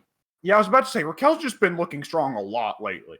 I gotta mention this. It was a spot on either last week's SmackDown or the week before's of Raquel popped up some other chick in a tag team match for the Tahana Bomb, which I still call the Chingona Bomb. Eat shit. And her teammate tried to save her by doing a chop block. Or no. Excuse me. That on WrestleMania night they had someone save their teammate by chop blocking Raquel during a Chingona. Right. They had someone run up and try to save her partner from getting Chingona. And while Raquel had the girl hefted up on her shoulder, on one shoulder, held up with one arm, Raquel just simply lifted up her leg and big booted the other girl while still lifting the other girl up for a power bomb. Yes. It was one of the coolest spots I've ever seen, and it made Raquel look like a beast. Yes. Raquel, get a manager. Get a fucking manager. Please. Put a manager on Raquel. Because in ring, she's great. I want to see Raquel versus Rhea. I got Gunther and Sheamus. I got my meaty men slapping me. Now I want meaty women slapping me. Yes. The universe needs this. We require this. Oh, boy. Oh, boy. All right. And speaking of meaty men slapping meat, the next match was the triple threat: Sheamus, Drew, Gunther. Okay. Which, boy, Drew and Gunther just took an entire minute out of the match for meaty men slapping meat, huh? Yeah. And Drew pretty well did nothing else, which is probably a good thing. Probably. This was one of 3 matches to get 5 stars from Maltz Man. Two. WrestleMania 39 is the first event in WWE history to have gotten 2 5-star ratings from Meltzy. One for, the Sami and KO versus the Usos, and one for this triple threat. Which neither are shocking because Sami and KO come from Ring of Honor. Right. And Gunther comes from Europe. Right. And works the All Japan style. So, of course, Meltzer's a fan of those guys. Right. And here's the thing. I don't think either of those 2 matches were even the best matches of their respective nights. No. Absolutely not. I don't think either of those 2 matches topped anything on NXT Stand and Deliver. Okay, now you need... Now, you're gonna do that bit, but I need to remind you before you do that bit that Gallus was on Stand and Deliver. That is true. Yeah, they did have that terrible tag team match, so never mind. I can't. That's going too far for any gag, any bit. But right, no, I did not think that. Like, at the end of the day, in terms of pure showcase fun, I thought the most fun match of night 2 was Lesnar and Omos. And I thought that both of the last 2 matches were better candidates for best match of the night than the triple threat. Yeah. But it was a good match. Yeah. It's Gunther and Sheamus. You can just tell them to go out and do stuff. And Drew, please spend most of your time sitting at ringside selling. Can I say Ted has ruined the Future Shock DDT for me? I can't see Drew do it anymore. I cringe. I have to look away. Why? What do you do? Because Drew broke Charlie Haas's neck with the Future Shock. Oh, I didn't know that. So I can't watch Drew do it anymore because I'm always worried, he's going to do it again tonight. And I swear to fucking God, if Drew McIntyre, of all people, broke Gunther's neck, and not even a month after breaking Kofi's leg by doing a shoot tope Kangiro. This guy's a fucking knucklehead. He's just trying to save us. He does the same 5 moves every match, too. Like, this match in particular was like a thing of like, okay, yes, they had a lot of cool spots. But at the end of the day, this match wound up being what it was always going to be, which was an inferior copy of Sheamus versus Gunther at Clash of the Castle. Yep. If they wanted Sheamus versus Gunther number 3, they should have just done Sheamus versus Gunther number 3. Yep. But Drew had to be on the card somewhere, I guess. Yep. Oh my God. We got to mention, though, that brutal spot at the end where Gunther finished the spot by powerbombing Sheamus onto Drew's head. Yeah. I don't know how they didn't seriously fucking hurt Drew doing that spot. Mm-hmm. It was messed up. Yeah. But my God, I'm not sure Gunther's ever looked more dominant than him just killing both of them at the same time. Right. My only issue with that match and Gunther's dominance is that Gunther spent a fair majority of the third quarter, like, not doing anything. And he had selling, because that's the problem WWE has with all their multi-man matches. That is true. I didn't like that he had to sneak in the win at the end, where it was Sheamus and Drew falling apart at the seams, and then Gunther slides in and gets a sneaky powerbomb on top of to Sheamus on top of Drew to take them both out, which is a good finish in its own right, but I don't think it had the dominance. It didn't portray dominance to me. I thought it was a fine match. You can tell that there's a fight in the writers, in the bookers' office. Someone among the bookers wants to book Gunther as a chicken shit, and the other wants to book Gunther as a dominant heel. Right. Because Gunther mostly stays dominant, but there are so often where he waffles close to being a chicken shit. Right. Anyways, I will say I was surprised and impressed that neither of the Brawling Brutes nor Imperium got involved in this.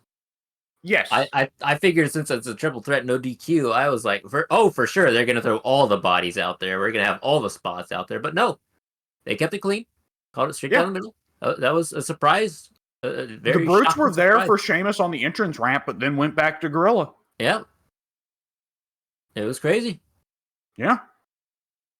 Next match, Asuka versus Bianca. Nothing. I had no expectations going into this match because this was a match where moves were done. Yeah. There was no story going into this match as far as I'm aware. Even their promo packages didn't hype me up in any way, which they normally do because they've got great promo package editors. They deserve raises. But there was nothing going into this match. There was nothing during the match. Shout out to those promo package guys making it look like Rhea and Charlotte had something nearing heat in their promos, right? Just kind of Right? But, my understanding entirely was Bianca would show up on Raw, and then Asuka would be there, and she'd be dressed up like Majima from Yakuza for some reason. And Addie, I don't know if you've seen these pictures. It was honestly, and it's Asuka. We know Asuka's a huge nerd, and she loves that stuff, so she was doing it intentionally. Asuka was wearing the Yakuza 1, snakeskin jacket suit. Down to every individual article of the clothing. She was exactly dressed as Yakuza 1 Majima. Nice. Even with the black leather gloves. Did she also have the eye patch? No. That would have probably been crossed into copyright territory. That's a little too close. AEW is willing to pay, Sans Undertale for Sans Undertale, but I don't think WWE wants to pay Sega for the Majima license. But either which way, the entire build-up was Bianca shows up on Raw, Asuka's there, Asuka starts spitting up blue goo. There you go. Get hyped. It was scary blue goo, Alex. Scary blue goo. We haven't been this scared of blue goo since The Godfather, when he was Papa Shango. Probably. Since I don't know. So, Bianca has had a problem ever since the feud with Becky ended. And you know what that problem is? I've got no clue. None of her feuds have heat. Yes, that's true. All of her feuds have either been respectful showdowns between two faces, or Bailey showing up and going, "Ha ha, Bianca, you dumb, we fight." And Bianca beat Bailey clean 3 times in a row. Yep. Why she had to fight her 2 times after beating her clean the first time? 3 times in a row after being the one to put her on the shelf for a year and a half. Yeah. Long-term booking or something. What? Well, they didn't build on that at all. It was just Bailey showing up and going, "Ha!" No, they didn't mention it at all. They presented Bailey like she was a legitimate challenger to the throne of Bianca. Bianca already buried her a year ago. Maybe more. Maybe longer. Why is it this divide of there are so many feuds that you can tell, the Mysterio stuff, the Bloodline stuff, that you can tell is booked by Triple H. And then it's like Bianca, he just hands off to Pritchard. Right. Or Michael Hayes. Right. Bianca needs heat. So I'm imagining a world where Triple H books the main storylines and then Vince books the others. Dude, you don't have to imagine that world. That's the world that Meltzer insists every week. Every time something bad has happened in AEW or is about to happen in AEW, Meltzer pops back up. "Vince is back, everyone!" Hooray! Even though we all know it's Dana White. Him and Sean Ross Sapp and Brian Alvarez and what are the other dipshits? Who's the What Culture guy? I was gonna say Blumpy, but he hasn't been in What Culture for 4 years. Simon Maybe he Miller? pulled Vince too. I don't know. Fuck those guys. So Bianca, I've said this time and time again, Bianca is a rare quantity because she can be the superhero babyface, and it doesn't feel fake. Bianca seems like she is just good at everything. She is just insanely talented. She is a superhero. She seems like she is close to becoming Batwoman, right? Yeah.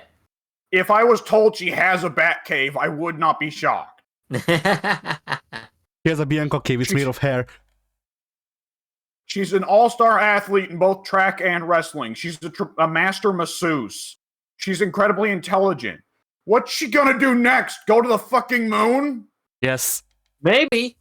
We don't know. But the thing is, okay, we got a potential for a female Hogan here. Hogan did not get these heatless feuds against other baby faces. Hogan had Piper, who was an asshole, who was a dick. That was Piper's gimmick. Yeah. He'd go out there and he'd say he'd punch your mother for the belts, or he'd go out and if you're Jimmy Snuka, he'd sling some racial slurs at you and then smash you with a coconut. Right. He'd put on half blackface and then dance around. Yeah. And then actually shoot punch your mother on air. Yeah. For the belt. Like, I'm not sure the legality of all that, but it worked. Hogan fought King Kong Bundy, Andre the Giant, Earthquake, some monsters, or he'd fight some chicken shit heels. Hogan did not go on there and fight Tito Santana. Right. And Hogan didn't talk about how great a match he was going to have with Tito Santana. Because that didn't matter. It doesn't matter. Yeah, and that is exactly what Bianca is doing right now. She is fighting Tito Santana. There you go. That's not a joke. She's booked to wrestle Tito Santana 2 weeks from now. Especially if he's dead. Well, Tito's probably one of the guys out of the 80s that actually did stay in good shape, so I doubt he'd pull off something Ricky Steamboat-esque, but still, I guess he'd be less shit than marching out, I don't know, Hogan. Yeah. Marty Jannetty. Oh, no. No, God. Oh, no, Bianca Belair's getting thrown in the river! Yeah. I mean, they could make a storyline out of that. Next match on the card, Shane McMahon / Snoop Dogg versus The Miz. This was apparently an impromptu handicap match. Something like that. We have no idea what happened here. Shane McMahon came out, then he blew out his quads. I was about to say, Shane McMahon came out and then so did his quads. Then we got Snoop Dogg punching out The Miz before the match even starts, which I feel like that was kind of unfair. But I do want to note real quick that for the second night in a row, Miz made history by becoming the first ever host of WrestleMania and the first ever participant wrestler in WrestleMania history to wrestle 2 nights on 2 WrestleManias. It's the same WrestleMania, but both nights. I thought you were gonna say he became the first and second host ever to wrestle on WrestleMania. He's got 2 mics, 1 in each hand. Yeah. He is also the first host to wrestle, the second ever host to have a match on WrestleMania. That is right. He is the first ever host to wrestle another host. Oh, boy. Miz was breaking all kinds of records at WrestleMania. Triple H was going on and on and on SmackDown or Raw about all the accomplishments and records that they broke at WrestleMania. Miz was a true hero of that story, because that's where the bulk of their records lie. Broken. Obliterated by one man. Just like Shane McMahon.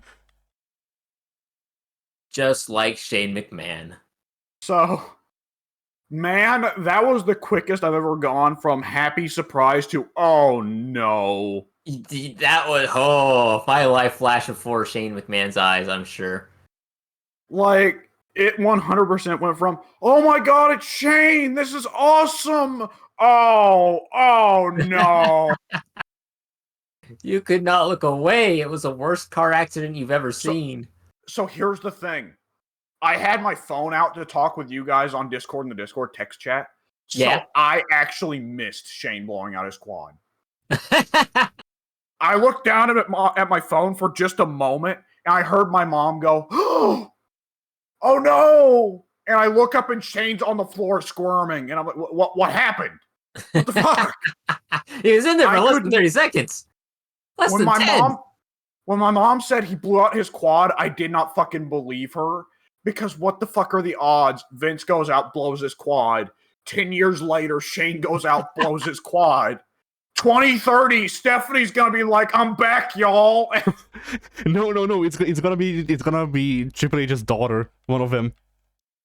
Oh god. I'm worried that Triple H is gonna come out and do one of these pre-show. Hey guys, don't worry, Vince still isn't charged, guys. Announcements and blow his quad again. Triple H. There's a remarkable. In 2033, Triple H comes out to start off WrestleMania. He goes, "Don't worry, guys. Vince is not in charge. Vince has been that for 5 years." Yeah. Vince is not in charge. Vince appears on screen. Triple H blows his quads out.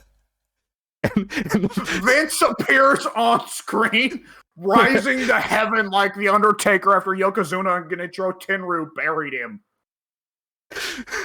Like, Vince appears on screen and got the promo on Triple H. Lightning strikes Triple H in the ring. Triple H in his horror blows at one of his quads. And scene. There's a remarkable family history of torn quads in that family, which I wouldn't think that would be a genetic problem, but maybe, just maybe. What if Vince comes out on a SmackDown one night and he says, "All right, everyone, I'm sorry to say that I'm dying. I am not expected to survive the month, so it's time I came forth with the truth. The truth is that one night in the 70s, I went out to Detroit, Michigan for a party, a stag night, and I impregnated a woman while I was there, and that child was Kevin Nash."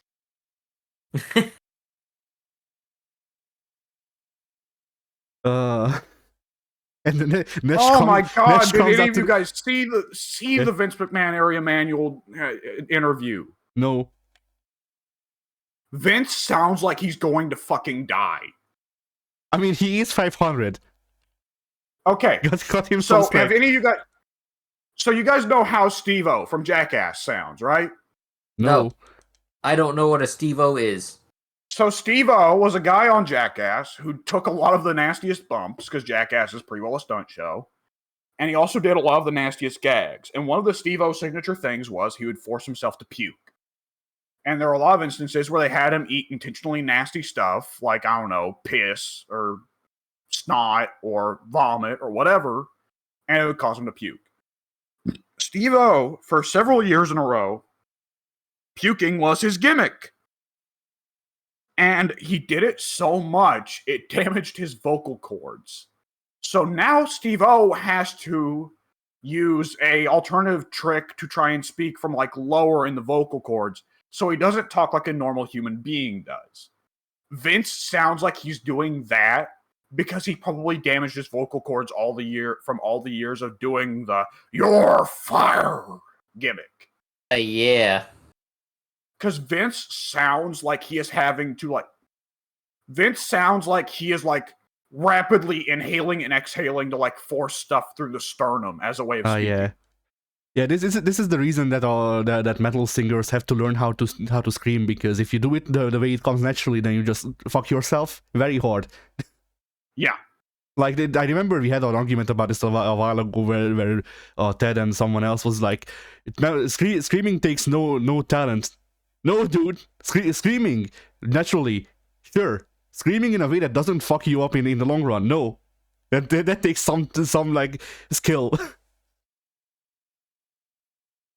Oh boy.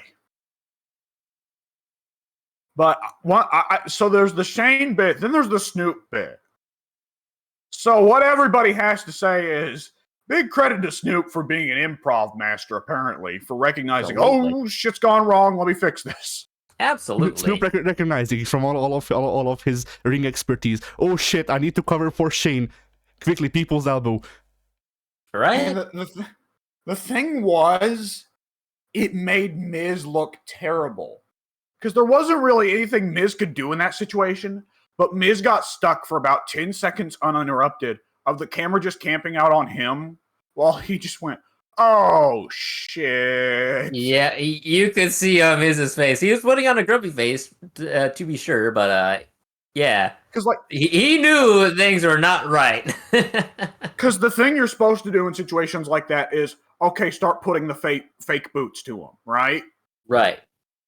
But you can't do that when they're bringing out the paramedics immediately. Yeah. Right. Anyway, get more heat. Well, that Boot the the paramedics. thing is, if they Paramedics. had a free ref, I would say the improv thing to do there is get one of the refs to start arguing with you, right? Right. Or just start showboating. Fuck it, you're the Miz. But yeah, it made Miz look really bad that Snoop had to come in there and save him. That was just bad luck all around. Because I like Shane. I love Miz. That was a bad look for both. Very true. Snoop, though, what about that people's elbow? Because I Man. gotta say, strong start, right? He does the thing of like, oh yeah, I'm doing the, wait, I ain't got no elbow pads. And he starts Yeah. checking his body for things he can throw. And then he's like, fuck it, I'll throw the sunglasses. And I was like, oh, that's great. That's good shit. That's good shit. Then he tries to hit the ropes. And it was the worst goddamn hit the ropes I've ever seen. Well, you see, Snoop was a little confused because he's never hit the ropes before. He didn't know they were actual ropes. He thought he'd bounce right off and it'd be like just like in the movies, just like in the video games, just like how you see on TV where you just bounce naturally and the momentum will carry you across the ring naturally. Yeah. No, that's not No, how it works at all. No, you gotta hit them hard. 'Cause they don't. You have to hit them hard and eat shit doing it because those are ropes, basically cables. I mean, They they wreck- are shoot cables, They Pink. wreck your back. They wreck everything when you hit them. It's not good. It's not fun. I don't recommend. Or aren't they shoot cables covered in tape? I'm pretty sure they're just rope. WWE ropes do not have much give. I remember like hearing, but this was talking about like the 2000s. But I remember hearing that the WWE uses like shoot cables with tape on them. I don't think they're cables. I'm pretty sure they're just rope. There's a I don't whole know. thing there. Cornette talks about it a bunch, and I can never entirely keep it straight. I believe the whole thing is WWE uses whatever material they use is stiffer and tighter because that gives stability for guys standing on the top rope. Makes it easier to do springboards and stuff. Yeah. However, it also makes it a lot harder to hit the ropes properly without either hurting yourself. You run the risk, like you have to hit them hard if you're going to hit them at all, but don't hit them too hard because then you'll pull a Bobby Lashley and snap the entire set, right? Right. Yeah. Whereas, for instance, old school Southern wrestling, which of course Jim Cornette insists was better in every single way, the ropes were a lot looser, so you could hit them a lot more softly and still look like you were, doing the bounce off the ropes bit. At the same time, it was way harder to do top rope and springboard stuff. Which is fine because you shouldn't do them anyway, ever. Obviously. Yeah, if you do fucking what's his name? Bill, I nearly called him Bill Engvall. That's a new Vince gimmick, bilingual. They speak multiple languages. Whatever. You get. Keep in mind, there was a certain period of WCW where going to the top rope was illegal. True. And was that not a period of WCW where Justin Liger would have been there? I think so. Probably. And you tell Justin Liger not to go to the top rope? Yeah. No, I think he was for a heel for a bit because he'd still go to the top rope. So they just portrayed him as a heel. Well, of course, he was a foreigner, Yeah. Well, it's like even before Liger, Muta was there. And the fans couldn't boo Muta despite what heelishness he would do. Because Muta would do the moonsault. And the moonsault was cool, man.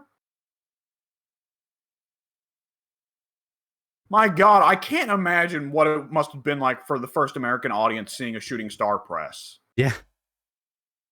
Just exalt for about a solid minute, then get up out of your seat and leave because you'll never see anything like that again. Clearly. It won't get better than this. All right. And by the way, Snoop, on one hand, bothered me because when you do the elbow drop to a prone opponent, you got to do it perpendicular to the opponent, right? You got to, your head should land next to their legs, your legs should land next to their head, right? That should be how it's done. Snoop did it like matching. That bugs me. I mean, he wasn't classically trained. I know, but that bugs me. And part of the thing is, well, he was running at him from Miz's right side, from Miz's left. So Snoop had to do, and Snoop's right-handed, so he wanted to favor the right elbow. But, whatever. You know, although the idea of Snoop Dogg getting fucking classically trained in wrestling now, just to do a spot would be funny. And Snoop did not understand the gimmick behind the people's elbow is it's actually supposed to be a really lame, shitty elbow drop that wouldn't really do anything. Snoop did not get that.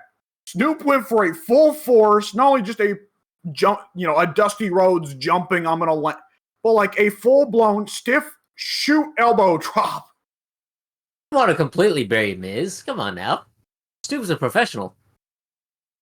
Like, on one hand, I did think having Snoop, of all people, beat up Miz, buried Miz a little bit. At the same time, I don't think anyone could have taken that elbow drop and lived. Yeah. It is a miracle he did not cause a fucking cardiac arrest for Miz. Snoop was full force, the entire weight of his body, both arms, fingers interlocked, elbow straight to the heart. Snoop did not cushion or work that elbow drop at all. He didn't need to. He knew Miz could take it. Like, I'd almost expect someone to make an edit where there's a freeze frame of Snoop in midair, and it zooms into like the inside of Snoop's head, and Snoop's just thinking, "I'm gonna kill this motherfucker." Fuck this Miz guy. All right. So, next match of the card, Balor versus Edge in the Hell in a Cell. Now, this one was, weirdest entrances of the whole WrestleMania weekend. I saw a clip of Edge. Why the fuck why is his strong just saying Brood Edge? Is this a new character for him? We don't know. Didn't he quit the Judgment Day so he wouldn't be supernatural? So Cole mentioned the Brood a bunch, and he mentioned Gangrel and Christian a bunch. So I was like, wait, are we going... I was thinking, like, okay, wait, has Gangrel stopped doing porn? Are we going to get Gangrel to go out with him tonight? No! He's just Brood Edge, minus Gangrel and Christian. He's a one-man Brood. But he's not a vampire, he's just Brood. He's brooding. Ugh. Either which way, ignoring the weirdness of Brood Edge, which I hope we'll get some explanation of what the hell that's supposed to be. we do need clarification.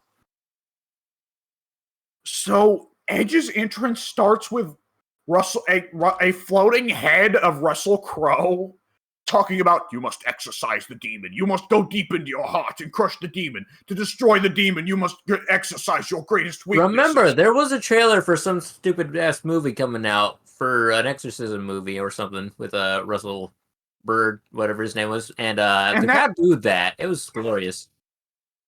That was stupid, but then it has that. I guess that was the exchange. They put that trailer on, and in exchange, they got Russell Crowe. I don't know. It was Russell Crowe? What did he ever do? No, but I actually did like it, as weird and stupid as it was. It was bizarre, but I can't explain why, but I did like it. It was just so weird. Why is Russell Crowe here? Why is Russell Crowe's floating head here telling Edge how to crush the demon? He's trying to recruit Edge into the Power Rangers.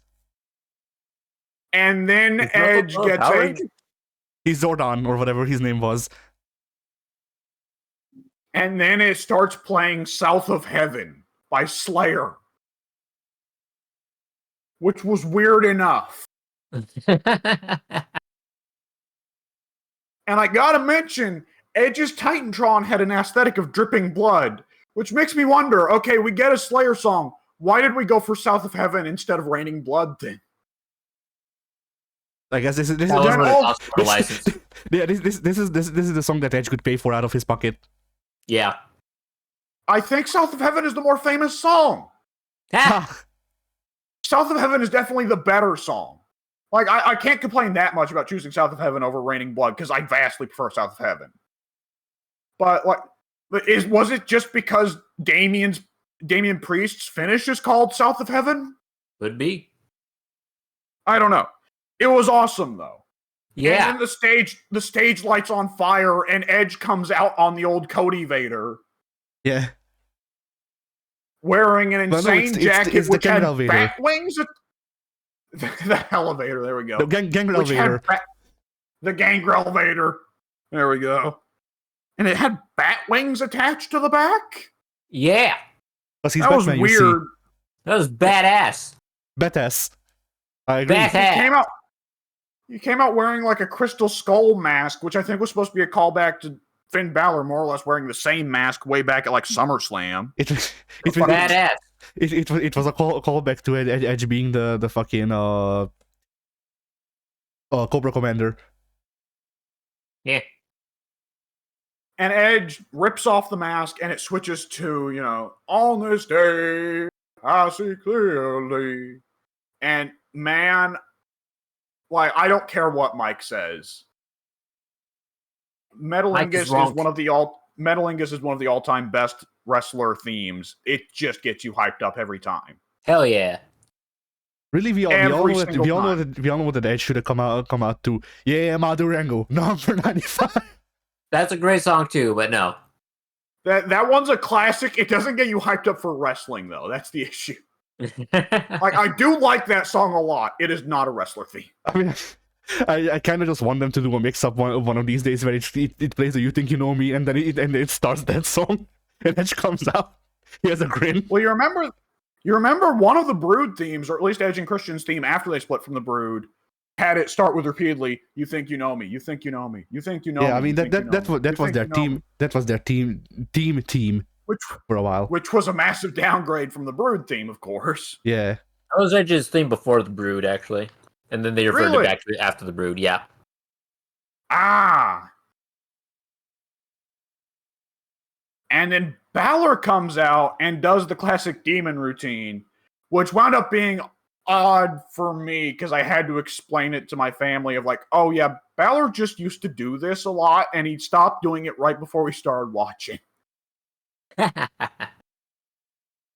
And Balor just, I mean, of course, Balor doing it in rhythm with the song and doing the whole stand up on the beats and have the lighting go nuts.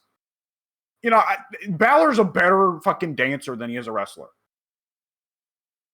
You're not wrong there.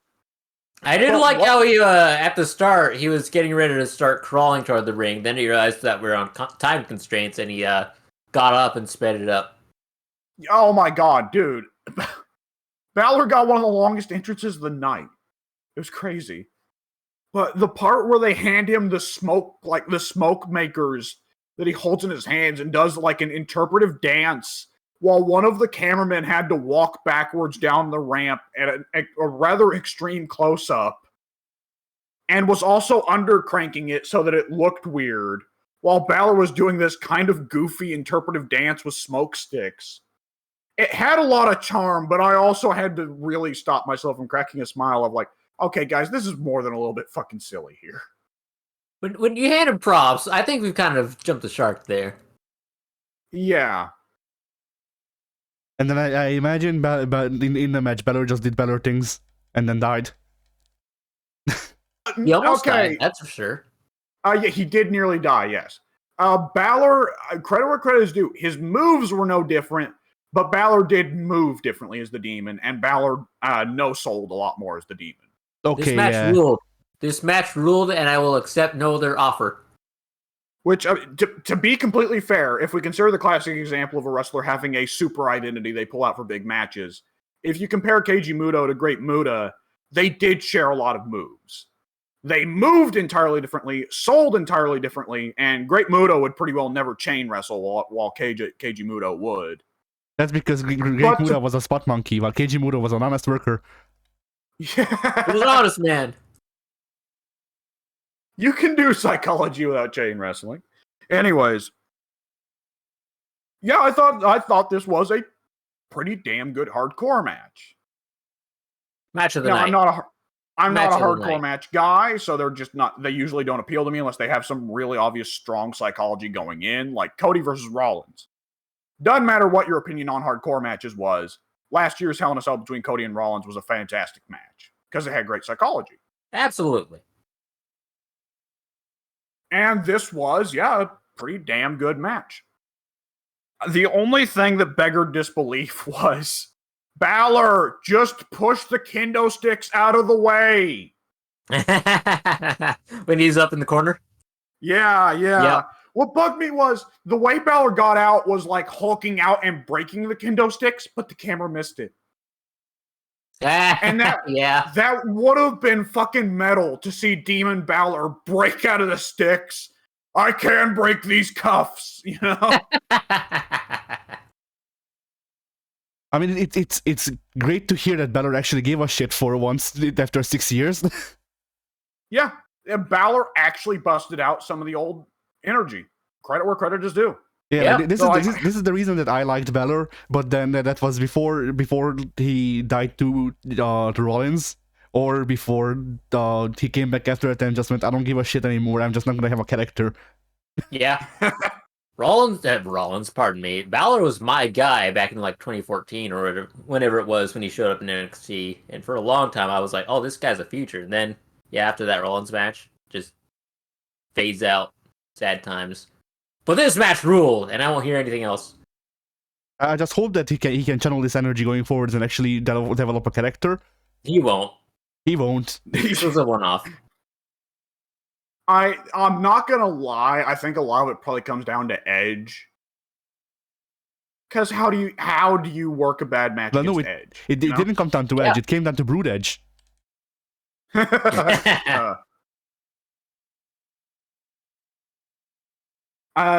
Also, of course, one of the sickest hardcore things I've ever seen in WWE, Edge just throwing the ladder at Balor's head full force. I mean, and Edge... Balor... Yeah, go ahead. Balor did get his hands up, but boy, did he not quite get his hands up as much as he really wanted to. Got his hands up, but could not prevent the rung of the ladder from smacking him clear across the face and busted him wide open. And dude, like, if it wasn't for the nurse lady coming in with Styptic, we nearly got a Muta versus Hiroshi Hase. I would like to give some massive props out to the professionals in the ring, though, with Balor, Edge, and whoever the referee was. I forget. I don't know. It might have been Jessica Carr again, because she refs most of Edge's matches, but I don't know for a fact. But the way it worked when Balor got busted wide open, Edge, he goes out to the ring and starts pulling stuff out from underneath the ring. Yeah. And that ate up a lot of camera time. And if you notice, in every hardcore match, if you go into the ring and you pull something out, eventually that thing will be used. A lot of the crap that Edge pulled out was not used because it wasn't intended to be used, because he was buying time for the cameras and to get Balor stitched back together. Yeah. And that was badass. And it was a fierce contrast with the previous segment where similarly a bad injury happened, and Miz was just a deer in the headlights. Right. Because what do you do in that situation? Yeah, Edge definitely, like, if we want to... if we want to take this as an opportunity to dunk on Miz, then you have to keep in mind Edge got a liberty that Miz didn't. It was a hardcore match. Yes. Anytime you want to buy time by yourself in a hardcore match, go and grab weapons is always a solid answer. Mm-hmm. So I love that. I massive props off to both Edge and Balor in that situation, and Balor as well, wrestling the entire match with a calf injury, apparently. Yeah. Good stuff. I love this match. My favorite match of the night, but I'm an Edge mark, so that also has some factor into it. And I mean, you just gotta give props to like they booked this right, because if you want to have a good hardcore match, you book Brood Edge. He's Yeah. Absolutely. there's a reason that the last hardcore match that they had in Well, the WWE trouble is, before this. whenever a chair enters Edge's hands, he becomes Brood Edge. Yeah. But yeah, so like there's a reason that the last hardcore match that they had, the last official hardcore match, I think, was Foley and Brood Edge. Yeah. So what I'm saying is that Balor should have been speared through a flaming table, obviously.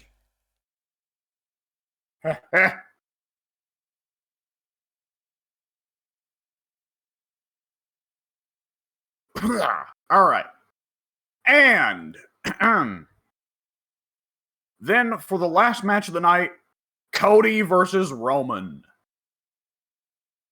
So this was the controversial one. This match sucked. I mean, it was a good match, but why did it end the way it did? I disagree. I did not get what I wanted. I did not get what I signed up for. And what I want is what really matters here. So how can we call this a good WrestleMania? So this is such a strange thing, because you and I are both Cody Marks, and we are on complete opposite sides on this. I think Pink's memeing. Not really, but kind of. But yeah, like this is a funny podcast for us to have, cause like both of you are Cody Marks, and you're on separate sides.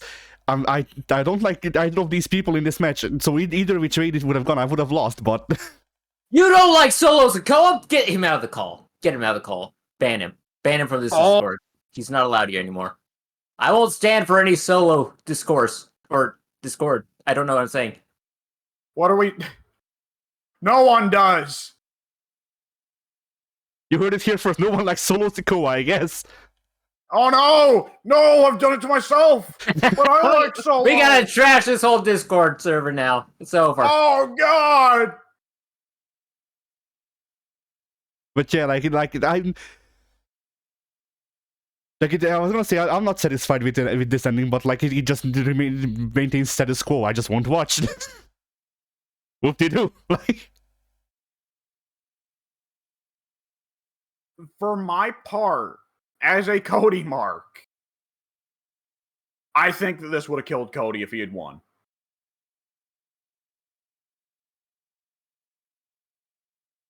probably. It's just, we've seen it time and time again, of the guy who's getting cheered simply because he's the underdog. There's not really a story going into it other than he's the underdog. And it's not even so much that he's like he's a kayfabe underdog, it's that he's a shoot underdog. Because here's the guy who's always booked dominantly, and everybody considers the company's favorite. Here's a guy that's thought to be an outsider. And indeed, in any other company, if you're an outsider to the company, the fans boo you. But indeed, if you're an outsider, they cheer you. Right. Nonetheless, Cody, I could not see having a sustained run after it. The way it looked going in was Cody just gets the belt with no story, and then afterward, here's the thing. What next? What's next? That is a big issue as well. And I can definitely see from that point of view. And concur with it as well. Is Cody a superhero dominant face who gets to keep the belt and, still get over? Not really. He's not a superhero. So what I said every time was, if Cody wins this match, they need to fuck him out of the belt immediately afterwards and get him back on the trail to try and get it back. Yeah, have him lose to Randy Orton the very next night. No! I was thinking Theory or LA Knight, but they've been burying LA Knight for 2 or 3 months now, so he's not an answer. Theory, I would love to see him get this chicken shit, rob the belt from someone the night after they win. Just make the fans throw fucking garbage at him. Have him carry the WWE and US belts at the same time. 3 belts! A triple belter! Fuck you, Cody. Right? Yeah. Just make him this little shit that broke someone else's, big moment. Right? Yeah. Right. Because for Cody, it needs to be more than just a moment. Because Cody's got to have a career after this match. You know, Cody can't just win the belt and then just like, all right, guys, I'm wrapping it up. If you don't, everybody don't mind me, I'm going off to spend the rest of my days piddling it away in MLW and GCW. You don't know that's not what his contract stipulates. It could very well be. He's got a contract like no other in history. He's told us this plenty of times. Yeah, he has a contract like no other. His contract states that he will get jobbed out for 10 years. Yeah, like Gog said, he had Vince actually literally bent over a barrel and forced Vince to sign the contract while he performed aggressive butt sex upon him. Exactly. So, yeah. The match itself, yeah. I thought the match itself was good. It's just Roman has been wrestling the same main event match for the past however long he's held this belt. Roman's been wrestling the same match since the fucking Shield, and it was boring then. No, it hasn't! Dude! Come on! Fair here! Like, the thing is, we know Roman can do more. You can go back and see so many matches from the later era end of his face run where he thought he could do the indie style, I'm going to do 8 billion moves and I'm going to get over that way kind of style. And it didn't fucking work. Because as it turns out, the fans did not want Roman to work the indie style, but half the fans who were WWE fans wanted Roman to not be this cheap, phony bullshit gimmick where he goes out and says he's the big dog. He's not a guy, he's the guy, or whatever. And the indie fans wanted Roman to drop fucking dead. Didn't matter what he did. So I guess Roman learned a lesson there, but they consistently, every time, book Roman to, okay, Roman wins, dusty finish. Yep. And Roman's moves are not, Roman does not do actual, moves half the time. He'll get some in at the start, but if he was a character, if his moveset was designed, honestly, in 2K23, then his inputs would be press left and heavy button to get Solo to come in and do a Samoan spike. Press up and heavy button to get Paul to throw one of the belts in for you to use as a weapon. Press down and heavy for ref bump. Also, both of your right bumpers are dedicated to a singular Uso. Super kick tag assists. Yeah. And it's even like Marvel vs. Capcom. They jump in on screen. The Usos jump in from off screen. They do the super kick, they do a pose, and then they jump out. Yeah. Press both buttons at the same time for a double super kick. Yeah. And then if you're doing that's the Wiederburn version. No. The Wiederburn version is the quick switch from Marvel where they come in, they do the super kick, and then so does Roman. Yeah. Roman does a Superman punch at the same time as they do the super kicks, but you get that weird issue you'd have with some team ups in Marvel where the team super didn't actually work. Yeah. And two of the guys just break the third guy's super, so Roman just Superman punches nothing. It just whiffs. He Superman punches over the guy. Yeah. It doesn't OTG. This is bullshit. Like Roman, it's funny the comparisons Ted makes. Because Roman is made out to be the ultimate dominant heel. He beats everyone. He kills everyone in promos and in hype packages. But all of his matches consist of near every face cleaning his clock and then getting cheated at the end. Mm-hmm. Meanwhile, Gunther is not booked in promos and, outside of the ring segments as really being that dominant. He's just kind of like, Gunther, he's the mid-card champ. He's been it for a while.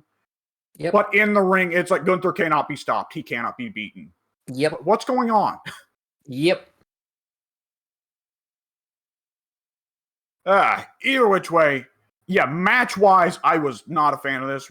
They need to mix it up with Roman. I don't blame Roman for this. I know Roman can do better, and I don't think Roman's particularly lazy in the ring. Because when Roman has to work in the ring, when there's stuff that's forced into Roman's hands, Roman does it. Roman doesn't just go, fuck it, not my problem.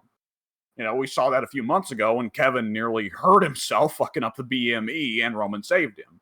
Mm-hmm. the trouble is, from a booking perspective, who books the finish? It's not the wrestlers. The wrestlers don't decide the finish. It's the bookers. Because the finish is important to what the storyline is going forwards, especially a decision of, is it going to be a clean finish or a dirty? And Roman is consistently booked to win through dirty finishes.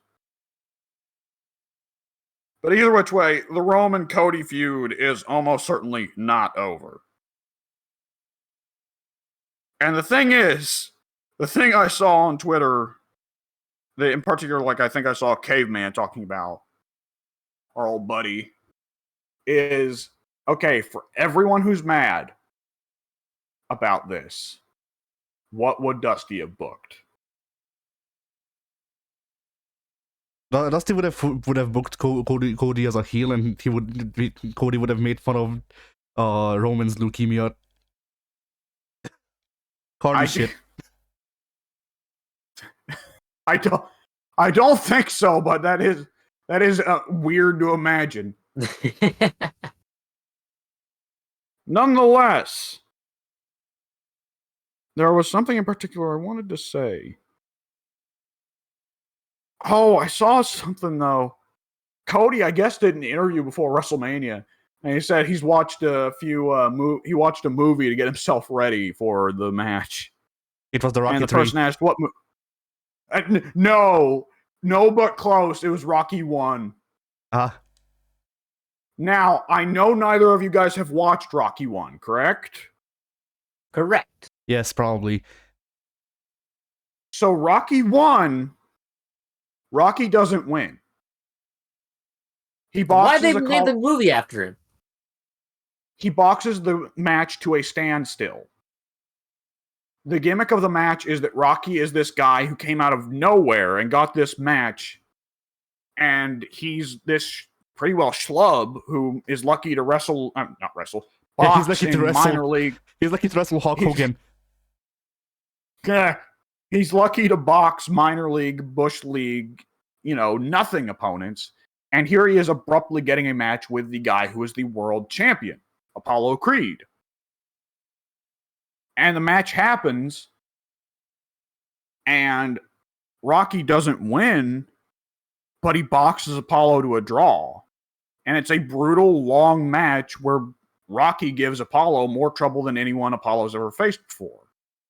The gimmick of the finish of Rocky 1 is not that Rocky wins, it's that, holy shit, he can do it. Like, the Rocky 1, I don't believe Sylvester Stallone intended Rocky 1 to have a sequel. Because the sequel is where they have the rematch and Rocky wins this time and becomes world champion. Rocky 1, the point of the movie is not so much can you win.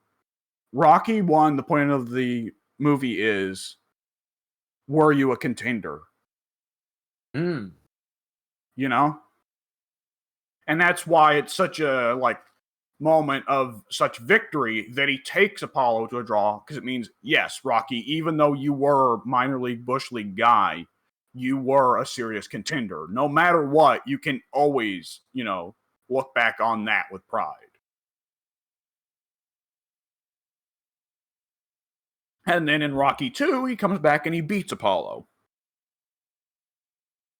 So, if Cody says he was watching Rocky 1, which is the movie where he boxes Apollo to a tie, then comes back and beats him properly later,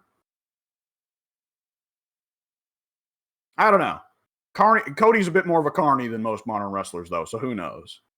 Yeah, before the next match, he'll say he watched Kung Fu Panda, and then he'll bust out that one move that Paul killed Tai Lung with.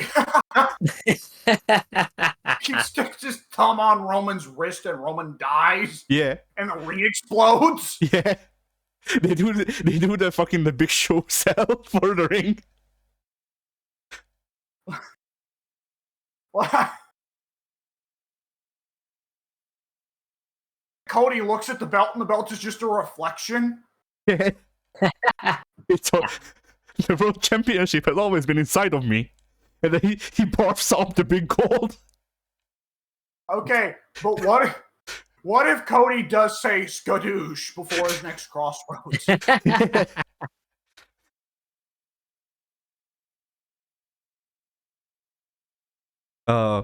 I think that, like, looking at older wrestling, I think a bit that I'm missing from modern wrestling is just, say what you want about the ADHD booking of the Attitude Era.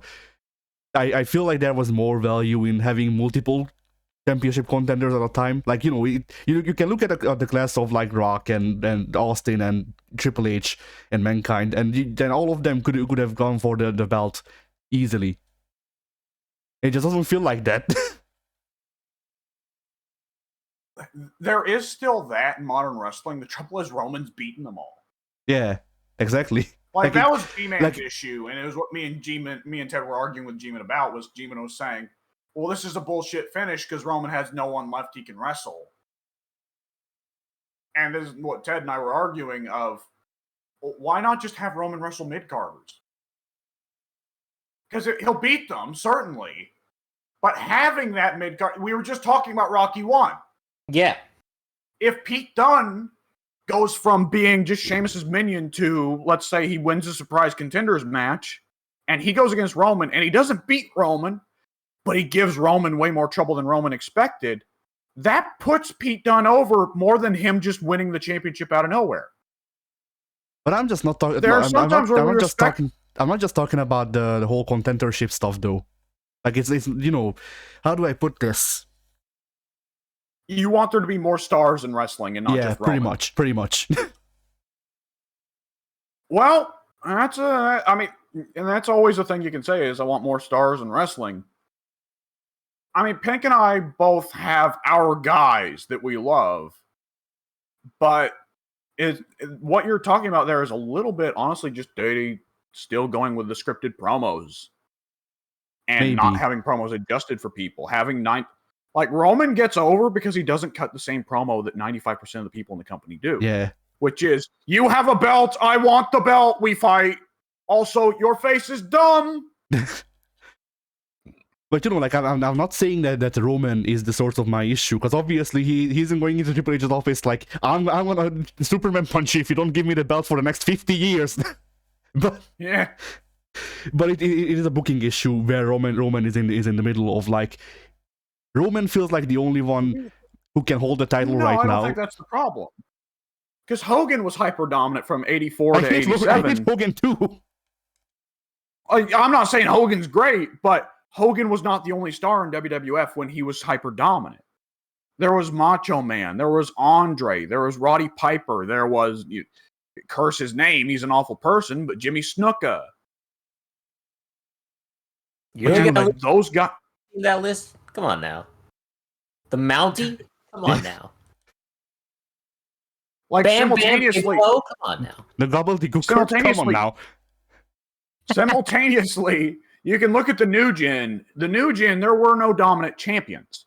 The face of the New Gen was Bret Hart, but Bret Hart never held the belt for longer than a year. Most of the time, he didn't come anywhere as close to holding it for a year. But was there really any big stars in the New Gen other than Bret and to a lesser degree, HBK? And Taker. Yeah, and then Scott Hall. Because you can say Kevin Nash and Scott Hall, but they didn't become stars until they jumped to WCW. Yeah. Kevin Nash failed outright. Yeah. Admittedly, Kevin started off bad. When you have him win it on a house show, like that, there's no magic to that. And what you need, a belt reign needs to start off well, Yeah. Anything can happen on a house show.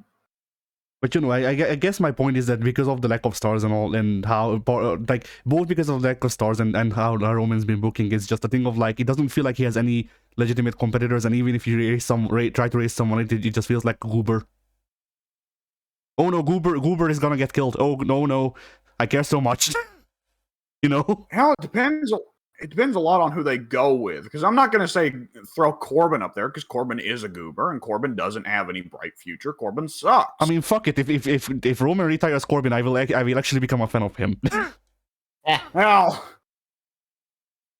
like someone's gonna have to kill Corbin on screen before they fire him. If I just hear abruptly one day Corbin was released, I'll be so disappointed because they could get someone over by killing Corbin. Yeah. Like Corbin At the needs to same get. time, I yeah. don't think anyone backstage dislikes Corbin enough to do that to him. Because when you have someone get buried on their way out, that there are a lot of wrestlers who complain about having that sort of thing happen, and that's like a grudge that gets held for decades, you know? Yeah. Shane Douglas got buried on his way out of the WWF, and he is still bitching about it, and so are his fans. And who really cares about Shane Douglas other than him getting buried and him being the last real NWA champion? He was the boy, last ain't real that... NWA champion? Yeah, he was the one that dumpstered it in ECW. That's crazy. Yeah, the last real NWA champion was Shane fucking Douglas. Yes, I forgot about the French fries. Ugh.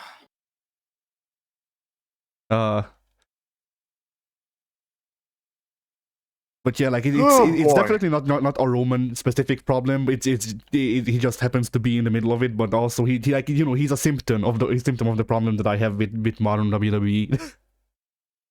I just could not disagree more. I like dominant champions. I think it's boring just because, like, once again it comes down to the same thing that we always have a disagreement over, of just you don't mind going over the same thing over and over again. I need variety. I mean, let's just go with one of your guys. Goldberg. What was the magic of Goldberg? He was consistently dominant. Was he champion, out and he killed though? people every night. Like he was more like Gunther. If Gunther was shit and then killed people, shoot. Like, I think putting the belt on Gunther and having him start, putting the belt on Goldberg and having him start losing was what killed Goldberg. Yeah, that's my point. Like, now, granted, Ted is also right that there was a large part of Goldberg that was AstroTurf. That is partly true. Yes, everybody knows Goldberg had a lot of chants and cheers piped in. He was the original AstroTurf success of wrestling. But there was still the fun of seeing him go out and kill people. And he lost that once he had to actually wrestle matches, you know? Yeah.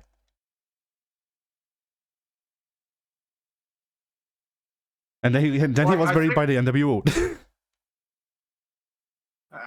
Get in fucking line. Yeah. Like, Goldberg came after the complete failure to properly use Crow Sting. And I was just the other night, like, listening about that to various wrestling podcasters. And that one's crazy to look back on. They built up Crow Sting versus Hogan for a year. A fucking year. It's like the most heavily built, long-term built storyline match I've ever seen in my time was Sammy versus Roman.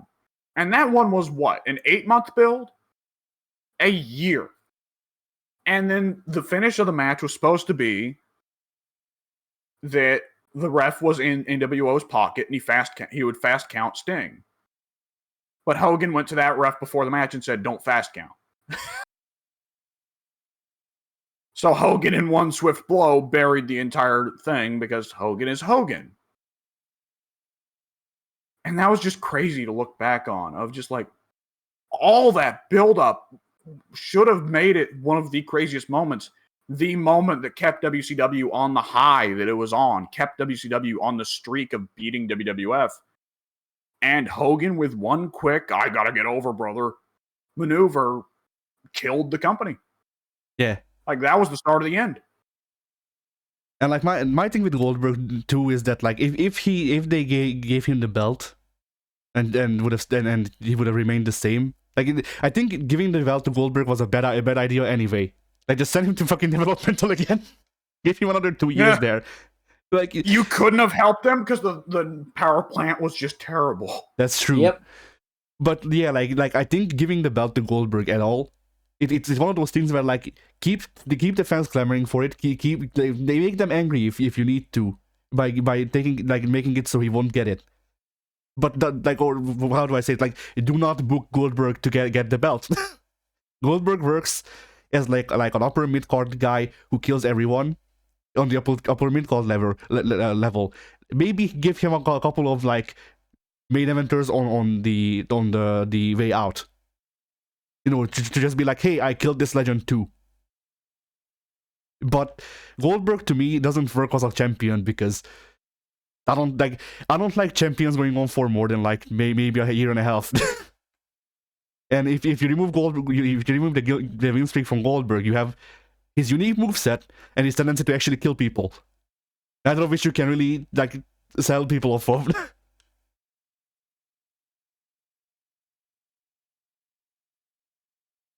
It That's what I'm depends trying a to say. lot on your ability to continue to throw interesting storylines at a guy. Yeah, that's also true. Roman has worked as a long-term champion because they keep throwing interesting storylines at him. And Roman keeps cutting good promos for the storyline.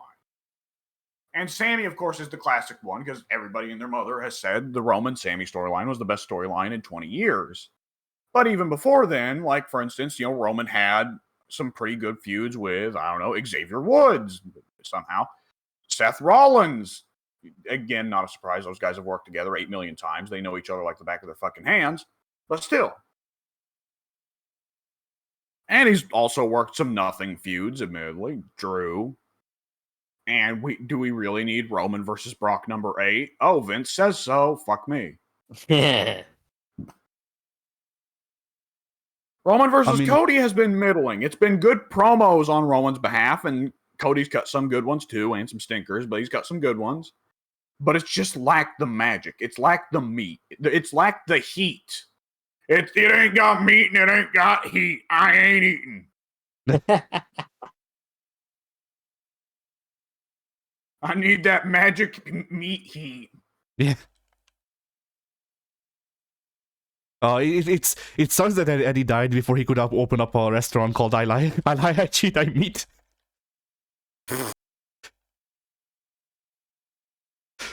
Anyway. Oh, boy. All right. So, Pink, how did you feel overall about WrestleMania 39? From start to finish, I liked it. I liked it a lot.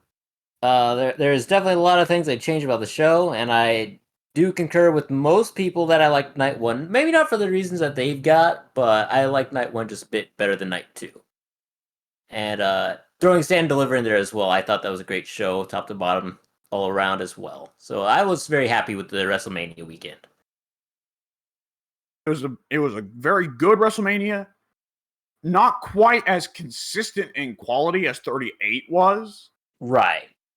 There were some pretty major ups and downs in this one. Yes. 38 was more or less solid all the way through. There were some matches that were a bit more multi-man clusterfuck spot fests, but there were no matches in 38. Let me pull up 38's card just to be absolutely certain I'm not talking out my ass here. 38, I don't remember there being really any stinkers, and 39 had some stinkers. Okay, yeah, looking at the 38 card, Usos versus Shinsuke and Rick Boogs. That was a nothing. Drew versus Happy Corbin. Miz and Logan Paul versus the Mysterios. Bianca Belair versus Becky Lynch. Cody Rhodes versus Seth Rollins. Charlotte versus Ronda. Stone Cold versus KO. Orton and Riddle versus the Street Profits and Alpha Academy. Lashley versus Omos. Johnny Knoxville versus Sammy. Oh, yeah, that's the worst one off 38. Sasha Banks and Naomi versus... yeah. Oh, boy. How things have changed in such a short time. Sasha Banks and Naomi versus Carmella and Zelina Vega. Liv Morgan and Rhea Ripley. Boy, that was a team. Natty and Shayna Baszler. Edge versus AJ Styles. Sheamus and Ridge Holland versus New Day. I forgot that match existed. Pat McAfee versus Austin Theory. Vince versus Pat McAfee. And then Roman Reigns versus Lesnar. So yeah, other than Johnny Knoxville versus Sami Zayn, there were no particular stinkers on 38's card. Right. At the same time, I don't think any of those matches were as good as Charlotte versus Rhea or Ray versus Dominic. Or at the very best of them was about competitive with Edge versus Balor. Yeah. So yeah, definitely a switch from a consistently solid WrestleMania to one of highs and lows. Yeah. Because at the same time, boy, nothing on that card stunk like the women's four-way tag match or Snoop versus Miz.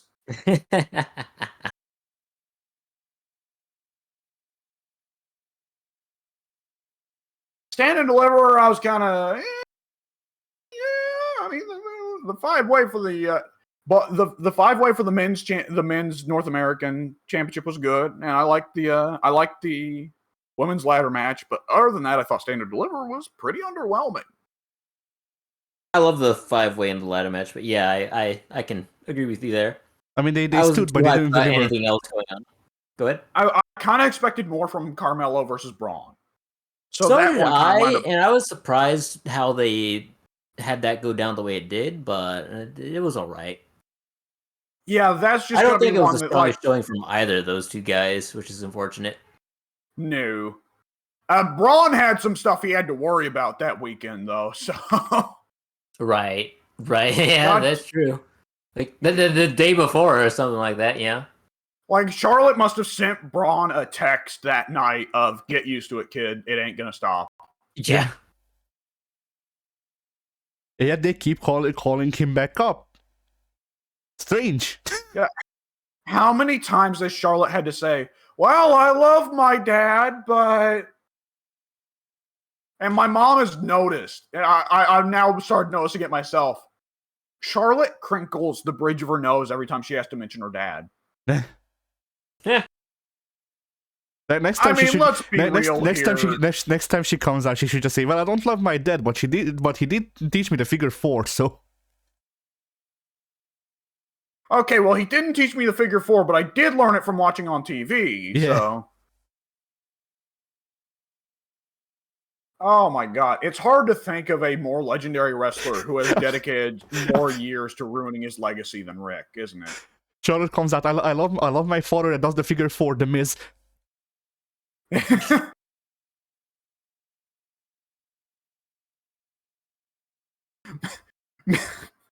Rick starts saying Miz is his daughter. Sure.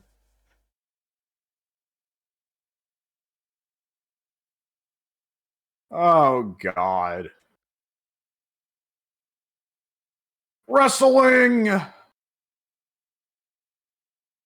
My brain no work. So I tried to get the picture up, but I couldn't. But in the red game, I have encountered 2 other wrestlers, namely Hulk Morgan and the Moleberg. Fair enough.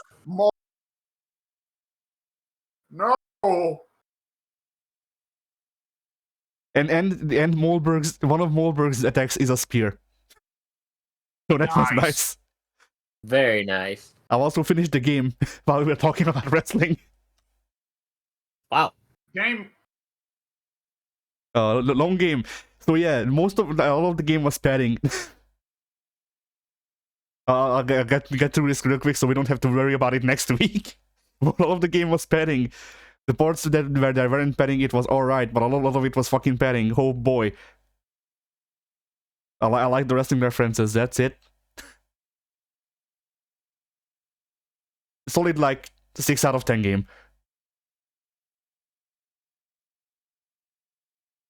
So yeah. Did we have anything else to say about WrestleMania? I don't know. I think we're good. I think we hit all the topics. We said. Did Alex die? Alex may have died. All right then. There he is, barely. Yeah, sort of, but not really.